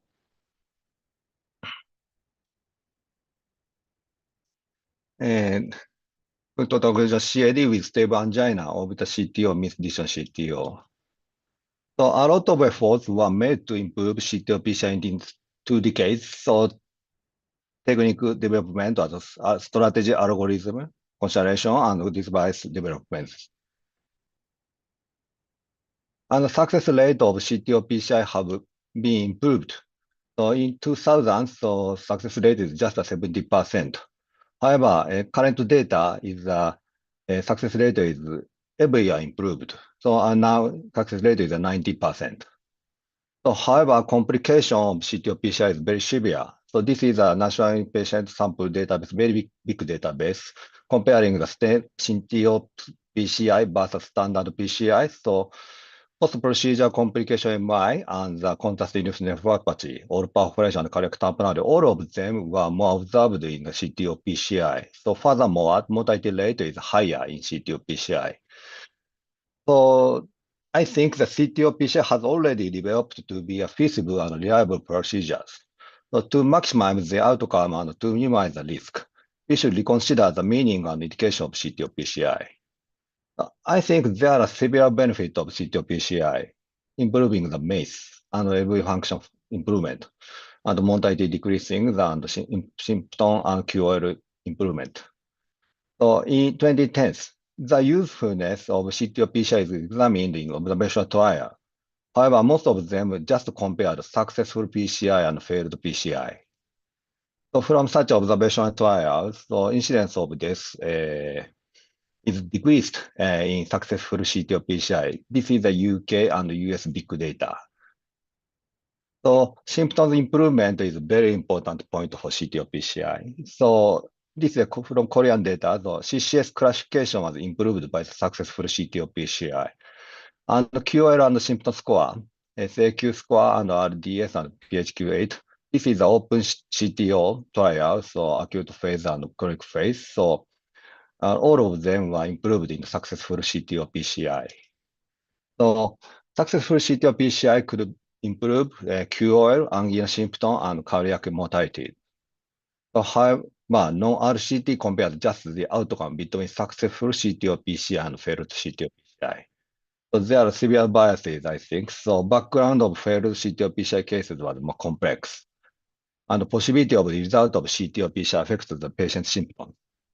Procedural failure of CTO PCI, very complex itself, is very generally harmful. So RCT of CTO PCI has been required. However, organization of CTO PCI RCT is very hard work and difficult, I think. Myocardial viability assessment, RIUCG and MRI can verify myocardial viability. So, however, absolute definition and cutoff value of CTO PCI are not established yet.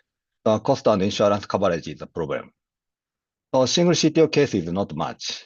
70% of CTO cases are complicated with much vessel disease. Symptom assessment is most important point, I think. So open label trials are susceptible to placebo and expectancy of effects. So develop the collateral flow might make patient's symptom. I like to pick up 3 RCT of CTO PCI. Euro CTO is published in 2018, RCT open label. The enrollment patient number is 400. The patients were allocated to the PCI with death plus OMT and OMT groups. And the primary endpoint is SAQ change. The second endpoint is EQ5D, CCS, and measure advanced cardiac events. This is the main result of the EuroCTO. So physical limitation and angina frequency and quality of life is improved in the CTO PCI group. And the CTO PCI could improve the CCS class also. So CTO PCI could relieve the angina symptom and improve QOL of patients. And the decision CTO is a landmark trial of this field, so published in the 2019. The study is RCT open labels. 800 patients was enrolled. So the patients are allocated to two groups, so CTO PCI and non-CTO PCI group. And the primary endpoint are the composite of all-cause death, MI, stroke, and any revascularization. Your assessment is EQ5D and SAQ. So this is the primary endpoint of the decision CTO. So cardiac event, death, myocardial infarction incidence, and stroke, and any revascularization was not different between CTO PCI and non-CTO PCI group. And the composite cardiac event was not different between two groups. There are no difference in long-term clinical outcome between CTO PCI versus OMT. Furthermore, this slide shows the QOL score. So CTO PCI is favorable in EQ5D and the treatment satisfaction. So, however, physical limitation, angina frequency, and QOL are not different. So these results are against for the CTO PCI effect regarding with the patient symptom. So because of such unfavorable result from this result, CTO PCI recommendation level was decreased 2A to 2B. The recommendation is very limiting. So in patients with suitable anatomy who have refractory angina or medical therapy, after treatment of non-CTO lesions, the benefit of PCI of CTO to improve symptoms is uncertain. So I like to pick up the Orbita CTO last year published. The style is very unique and tricky. RCT double-blind placebo controls. The patient enrollment is 15. So this is a study flow of Orbita CTO. The only single basis CTO was selected. Evidence of inducible ischemia and viability is mandatory. So and the JCTO score is 3 or less. 50 patients were assigned to the CTO, PCI, and placebo interventions. All angina medications were stopped on the day of randomization. Then initiation and up titration were triggered again during blind phase. 24-week blinded follow-up. Daily symptoms are reported using the Orbita application. So this slide shows the main result of the Orbita CTO. Angina symptom score is the scoring by the number of episodes of angina, and the increase and the number of the anti-angina medication units and override cardiovascular events. So from this score, so CTO was more likely to improve this angina symptom score. So CTO PCI decreased the number of angina episodes and furthermore anti-angina medication usage. Furthermore, CCS class was clearly improved in CTO PCI group. The Orbita CTO is the first blinded placebo-controlled trial to assess true physiological and symptomatic effect of CTO PCI. The study is a rigorous design, so medication protocol is very clear and single basis CTO selection is very strict. The trial demonstration, the CTO PCI improves angina symptom significantly. There are several limitations, small number, and all patients were treated in a specialized center, and only JCT score 3 or below was selected. So I like to compare the between Orbita CTO and decision CTO. So patient number is greater in decision CTO. The number of patients participating center is more in decision CTO. That therapeutic environment might be closer to daily practice.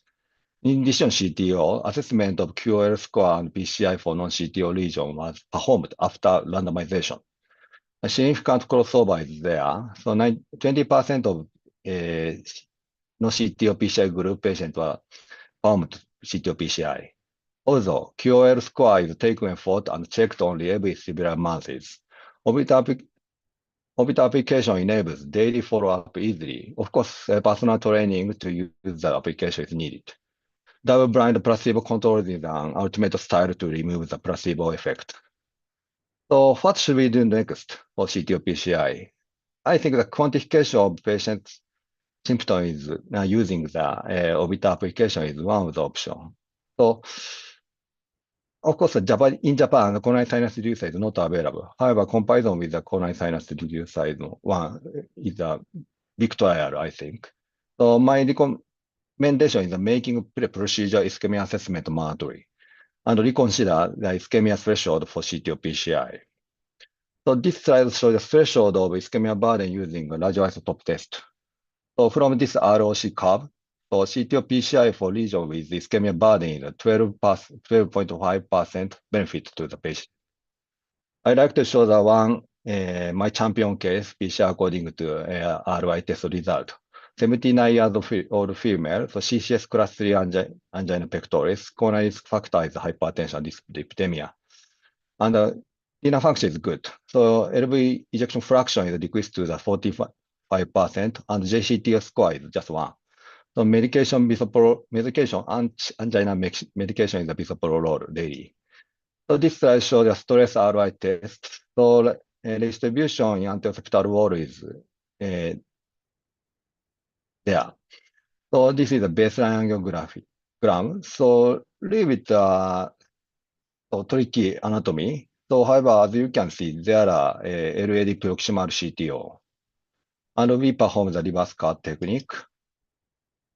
And this is the final shot of this case. The blood flow was coming, so good result, I think. The her chest pain was improved completely. Already the ejection fraction was improved 45% up to 58%. So actually she's still in my outpatient office. So she's event-free in these 30 years. And the disc stratification model development is ideal. So I used to want to make it. So I used the retrograde summit registry. This is the name, previous Japanese CTO registry. The case enrollment is about 5,000. However, available 1 year follow-up data is just 46%. So number is 1,900. Anyway, I divided this patient to the derivation set and validation set. The primary endpoint was 1 year MACE, 3-point MACE plus any revascularization. So I use the multivariate analysis for incidence of MACE, diabetes mellitus and hemodialysis and low LV function and in-stent occlusion are significant predictor of the incidence of 1 year MACE. According to odds ratio, I assigned the scores, diabetes 1, hemodialysis 3, LVEF was 2, and in-stent occlusion 2. We named the JCTO extension score. However, this scoring model is statistical power is very weak. Area under curve is just 0.67. So low follow-up rate is fatal for us. So might mean that the potential of losing significant event catch-up and undermine the statistical quality. So higher quality registry would be required, I think. So I like to wrap up my presentation with the invitation of the one case. So CTO PCI in severe heart failure. A young patient, 48 years old male. So all my coronary infarction, anterior and inferior wall. The coronary risk factor is severe diabetes mellitus and current smoker. Every ejection fraction is just 16. And estimated GFR is 20. So 2025 autumn, he suffered from severe heart failure and hospitalized to other institutions. IBP support and JDMT titration was performed. After pulmonary and edema improved, coronary angiography was performed, and it reveals the RCA and LCA occlusion. Then PCI is performed for RCA, and the estimation of RCA was subacute phase, and triggered to this severe heart failure. On the other hand, LAD was him CTO. Even though PCI for RCA was succeeded, heart failure could not be improved anymore. Then he was transferred to our institution for upside escalation of therapy. So this is the UCG. I'm sorry, not moving. So LV ejection fraction is just 16. Anteroseptal inferior wall of the kinase. After transfer, IVP was escalated to the Impera, and even though congestion and systemic circulation disorder were improved, so it seems difficult that he lived without catecholamine support. Implantation of Elvado was refused because of his economic and caregiver problems. So we either try weaning of Impera or give up. So to proceed weaning of Impera, revascularization of LAD after RI examination and MTR were discussed in heart failure, heart team. So this is a radioisotope test technetium. So RDs are observed in anteroseptal wall. Percentage DS is 90%. It is significant. Although large body of necrosis was observed, there are any hibernated myocardium. So anyway, I found the LAD CT or PCI. As you can see, there are LAD just proximal CTO is there. And this is the RCA shot. As you can see, there are severe collateral from septal branch. And antegrade wire escalation is performed. So puncture of entrance of CTO is succeeded using IVUS guidance. However, this third part, I failed, get the true lumen. And I inserted the IVUS catheter. This is the CTO wire. So wire is located in true lumen. This is the confianza ST. And wire gradually proceeded. And switch to floppy wire. The wire was past LAD.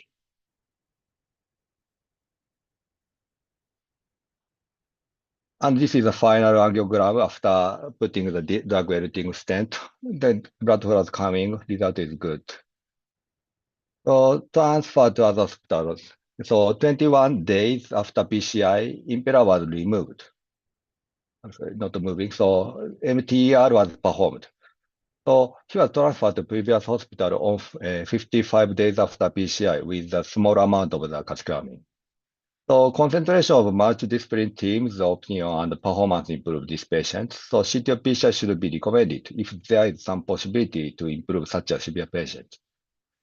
So CT PCI data has historically been supported by observational data and open label trials. However, there is a problem of placebo effect. OBCTO is the first double-blind placebo-controlled trial and revealed CT PCI improves the frequency of angina. Next action is to seek the appropriate indication to maximize the benefit of CTOPC. Other RCT is required to verify the CTOPC benefit. Thank you for your attention.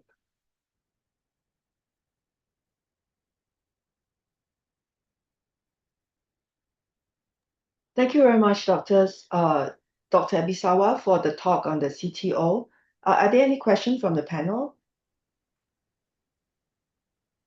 I have a question for you for CTO intervention. So I see that you presented there was an app that you can use to look for symptoms for the patient. So a lot of times in our local patients in Singapore, a lot of them do not actually have symptoms.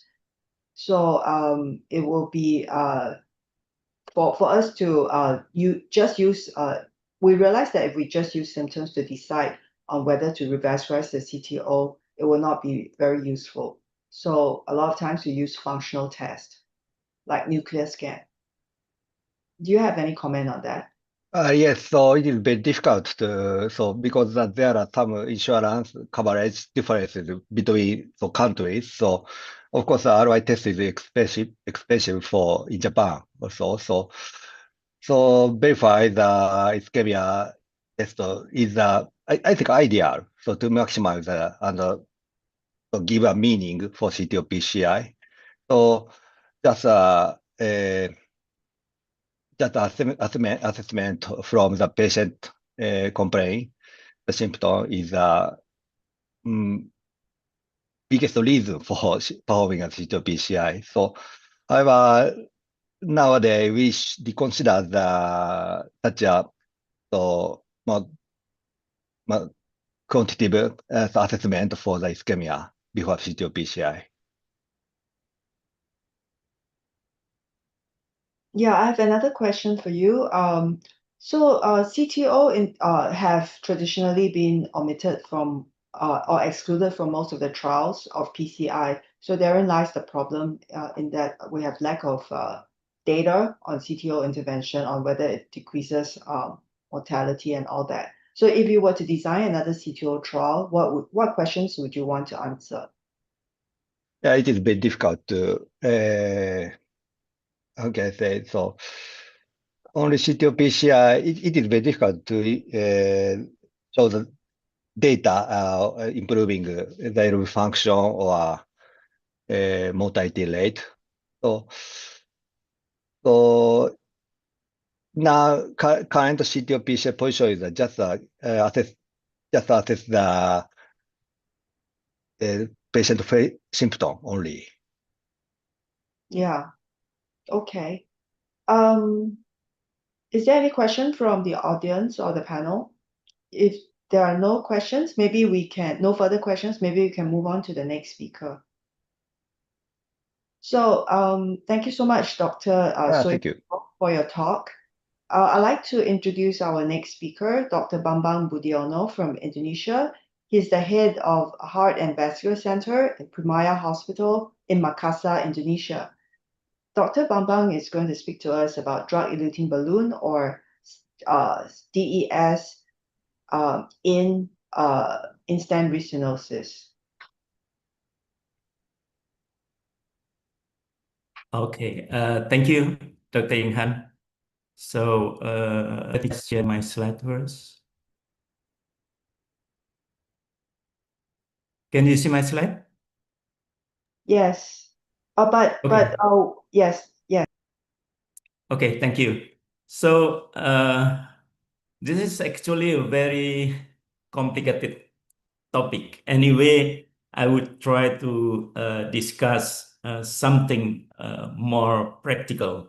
So let me start with the definition.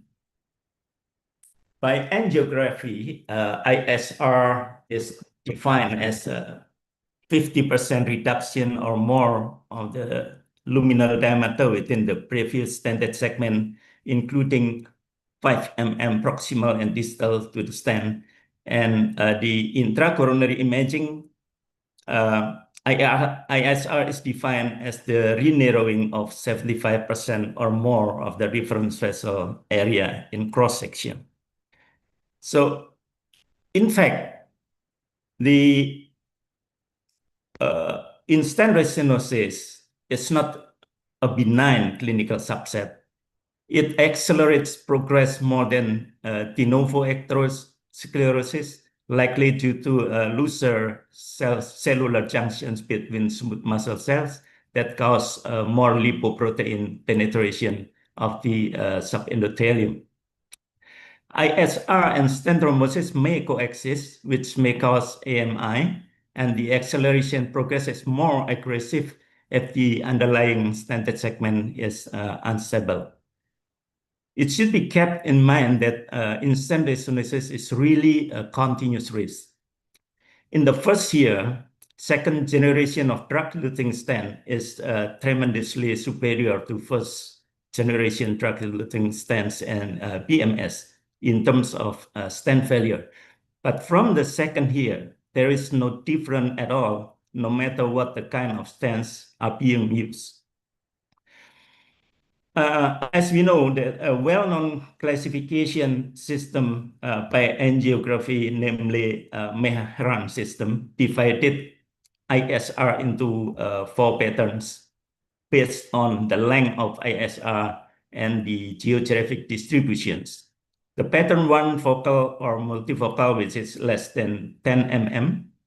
Pattern 2 to 4 are diffuse, either intra-stent, extending outside the stent, or totally occluded. The more severe ISR pattern, the higher the risk for repeat ISR after intervention. However, it should be kept in mind that Mehran classification doesn't tell us why the stent failed. And it was actually originally designed for PMS. So it is less relevant for the complex mechanism of the test failure. Intracoronary imaging may demonstrate clearly that ISR is not uniform because of heterogeneous process with a variety of overlapping mechanical, inflammatory, as well as the biological pathways. Therefore, treatment strategy require careful examining the primary cause. Therefore, addressing the root cause of ISR is essential. to understand ISR phenotype that may need specific device for lesion preparation, and intravascular imaging, either OCT or IVUS, is central to phenotyping ISR mechanisms. For example, underexpansion, calcified neoatherosclerosis, stent fracture, homogeneous hyperplasia, and so forth, and may guide targeted prevention and therapy. Waxman ISR restenosis classification is very useful classification to determine the cause of ISR, either mechanical, biologic, or mixed pattern, which may guide us in selecting the appropriate therapeutic options. This slide is quite basic. In general, it's pretty similar, showing that both ESC and ACC guidelines propose to use an algorithmic approach that begins with intracoronary imaging to identify the mechanism of ISR and then apply a stepwise escalation of therapies with the goal of adequately expanding the vessel and disease stent, either with drug-eluting stent or DCB, with emphasizing option to CABG for left-main ISR and recurrent ISR in the ACC guidelines. We may simplify the algorithm into three key principal steps of ISR management. Firstly, identify the culprit and assess lesion length and severity using orthogonal projection from angiography, then use intracoronary imaging to define the cause of ISR. Secondly, well-prepare the lesions using appropriate device based on the intracoronary imaging findings. Then finally, treat the patient either with drug-eluting stent or DCB, then assess PCI result using intracoronary imaging. In 2024 ESC guidelines, DES is recommended over DCB for DES restenosis class 1A. However, the superiority is largely derived from older angiographically guided trials and lacking intracoronary imaging like IVUS or OCT. The meta-analysis from 18 randomized controlled trial involving more than 3,800 patients with ISR demonstrated that both DCB and DES lowered MACE driven by lower TLR when compared with POBA alone. Moreover, DCB was associated with lower lead lumen loss with no significant excess in any clinical outcomes, even with compared with drug-eluting stents. This is a case illustration about how to perform a step-by-step approach in dealing with ISR in a 55-year-old male who presented with a non-STEMI ACS. He had multiple CAD risk factors and history of PCI in LAD circumflex, left main bifurcation, using likely reverse tap technique in 2021. Unfortunately, I don't have the procedure details. He was complaining recurrent chest pain and worsening in the last 2 weeks, and the laboratory showed increased troponin I, ECG, and echo support the ACS diagnosis. This slide showing the coronary angiography, which was done 3 months prior to admission, the left main bifurcation with 011 Medina classification, and type A Mehran classification in proximal, and type 4 started from the ostial left circumflex. RCA looks no flow limiting stenosis with collateral to the left circumflex. And then we perform wiring to the LAD and then perform IVUS examination from the LAD to left main coronary artery. This finding, IVUS findings showing that under expanding mid-LAD stent, yes, and then geographical miss at the ostial LAD, and we can see clearly the puncture site that can be used to puncture the proximal caps of the circumflex CTO. Okay, and then we use Gaia 2 with Corsair Pro Micro catheter support to cross the CTO lesion in the left circumflex, and then after that exchange with the cyan blue. And then pre-dilate with a 2.5 by 15 mm NC balloon to facilitate the IVUS catheter. And this is the IVUS finding from the circumflex. We may appreciate that there was under expansion the proximal stent, and the atherosclerotic plaque burden in the severely in the intervening unstented region between proximal and distal stents, and severe and diffuse neo-intimal hyperplasia in distal stented segment. And then we perform pre-dilatation with NC balloon 3.0 by 20 mm. Yeah, from the distal circumflex to the proximal lesion. And then distal to the stent, we use just the circumflex stent, we use 2.5 by 15 mm NC balloon. And then use the paclitaxel 2.25 by 30 mm in the distal ISR. Okay. The mid segment between the two stents was not suitable for OCP, so it just put stent overlapping with the proximal and the distal stents with 3.5 by 24 drug-eluting stents. And then followed by the sequential cutting balloon in the proximal circumflex to left main and LAD to the left main.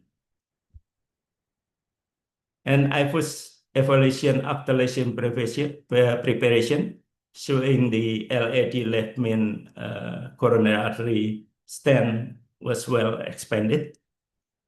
Okay. Mid-LAD was pre-dilate with the mid 3.5 by 15 mm NC balloon, and then followed by sequential balloon dilatation with 4.0 by 15 mm NC balloon, put in the LAD to the left main and circumflex to the left main, followed by POT with 4.5 by 8 mm balloon. And this is again IVUS evaluation after lesion preparation, showing the left circumflex to left main coronary artery stent was well expanded. Okay. And then final touch, we use a sequential DCB, paclitaxel 4.0 by 30 mm from the LAD to left main, and then 4.0 by 20 from the circumflex to the left main coronary artery, paclitaxel DCB. No pot as well as no final casing balloon. Very acceptable result. So in conclusion, ISR is the most common cause of stent failure and may lead to serious clinical consequences. Recognizing the underlying mechanism of ISR by using intravascular imaging is essential to determine appropriate stepwise treatment escalation. And drug-eluting balloon could be the treatment of choice for most of ISR cases, except, of course, mechanical cause due to stent friction. Thank you very much.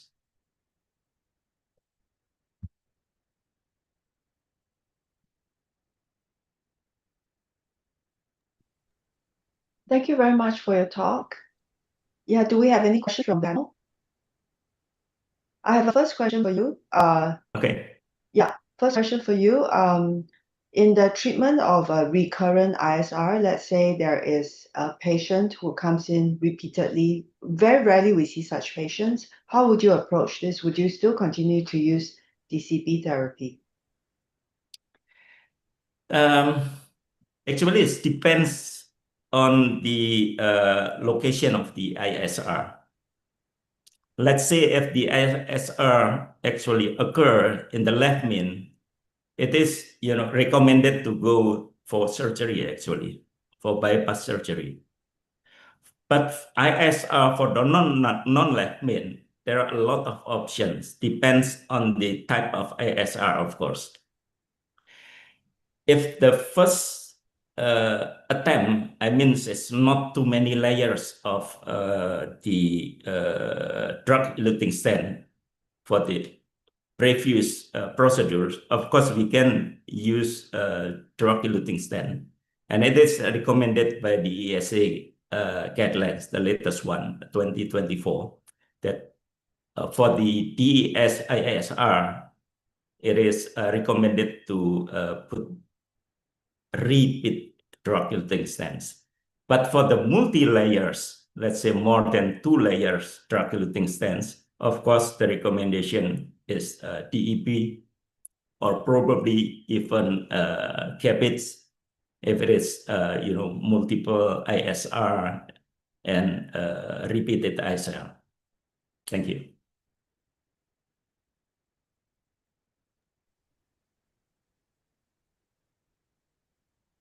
May I have a question? May I ask you a question?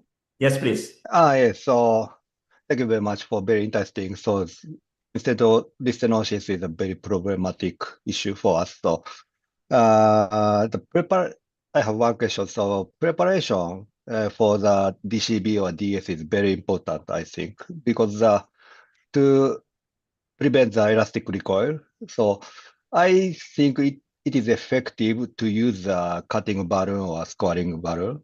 So how do you think about this point? Yeah, thank you for the question. Actually, it is recommended to use the scoring or cutting balloon because firstly, if you want to use DCP, it may also help the drug to penetrate the vessel wall compared to the regular balloon, NC balloon and semi-compliant and so forth. So that could be a good option for the ISR. And for calcified in-stent restenosis, let's say there is a calcified nodule in intrastent or something like that. Of course, we need more aggressive to deal with such situation, like probably rotablator or something like that. Okay. Thank you. Thank you very much.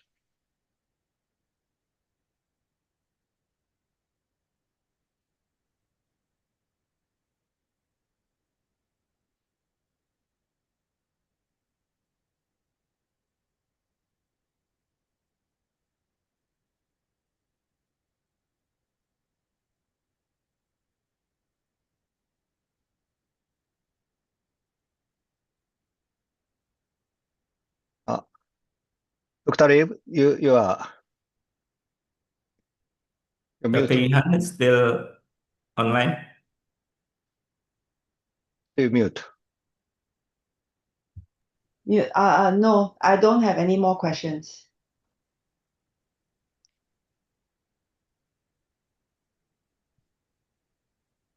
Okay, I handle that session. So thank you very much. So very interesting on that. So yeah, in-stent restenosis of drug-eluting stent is always our problem. So improve the long-term outcome of DSPCI. So it is very interesting for us. So thank you very much, Dr. Thank you. So all presentation is end. So yes, so I would personally like to thank both speakers and co-chair, and of course the Dr. Lin, organizer of this session. So for providing such an interesting session and discussion. So this session is now closed. Thank you very much.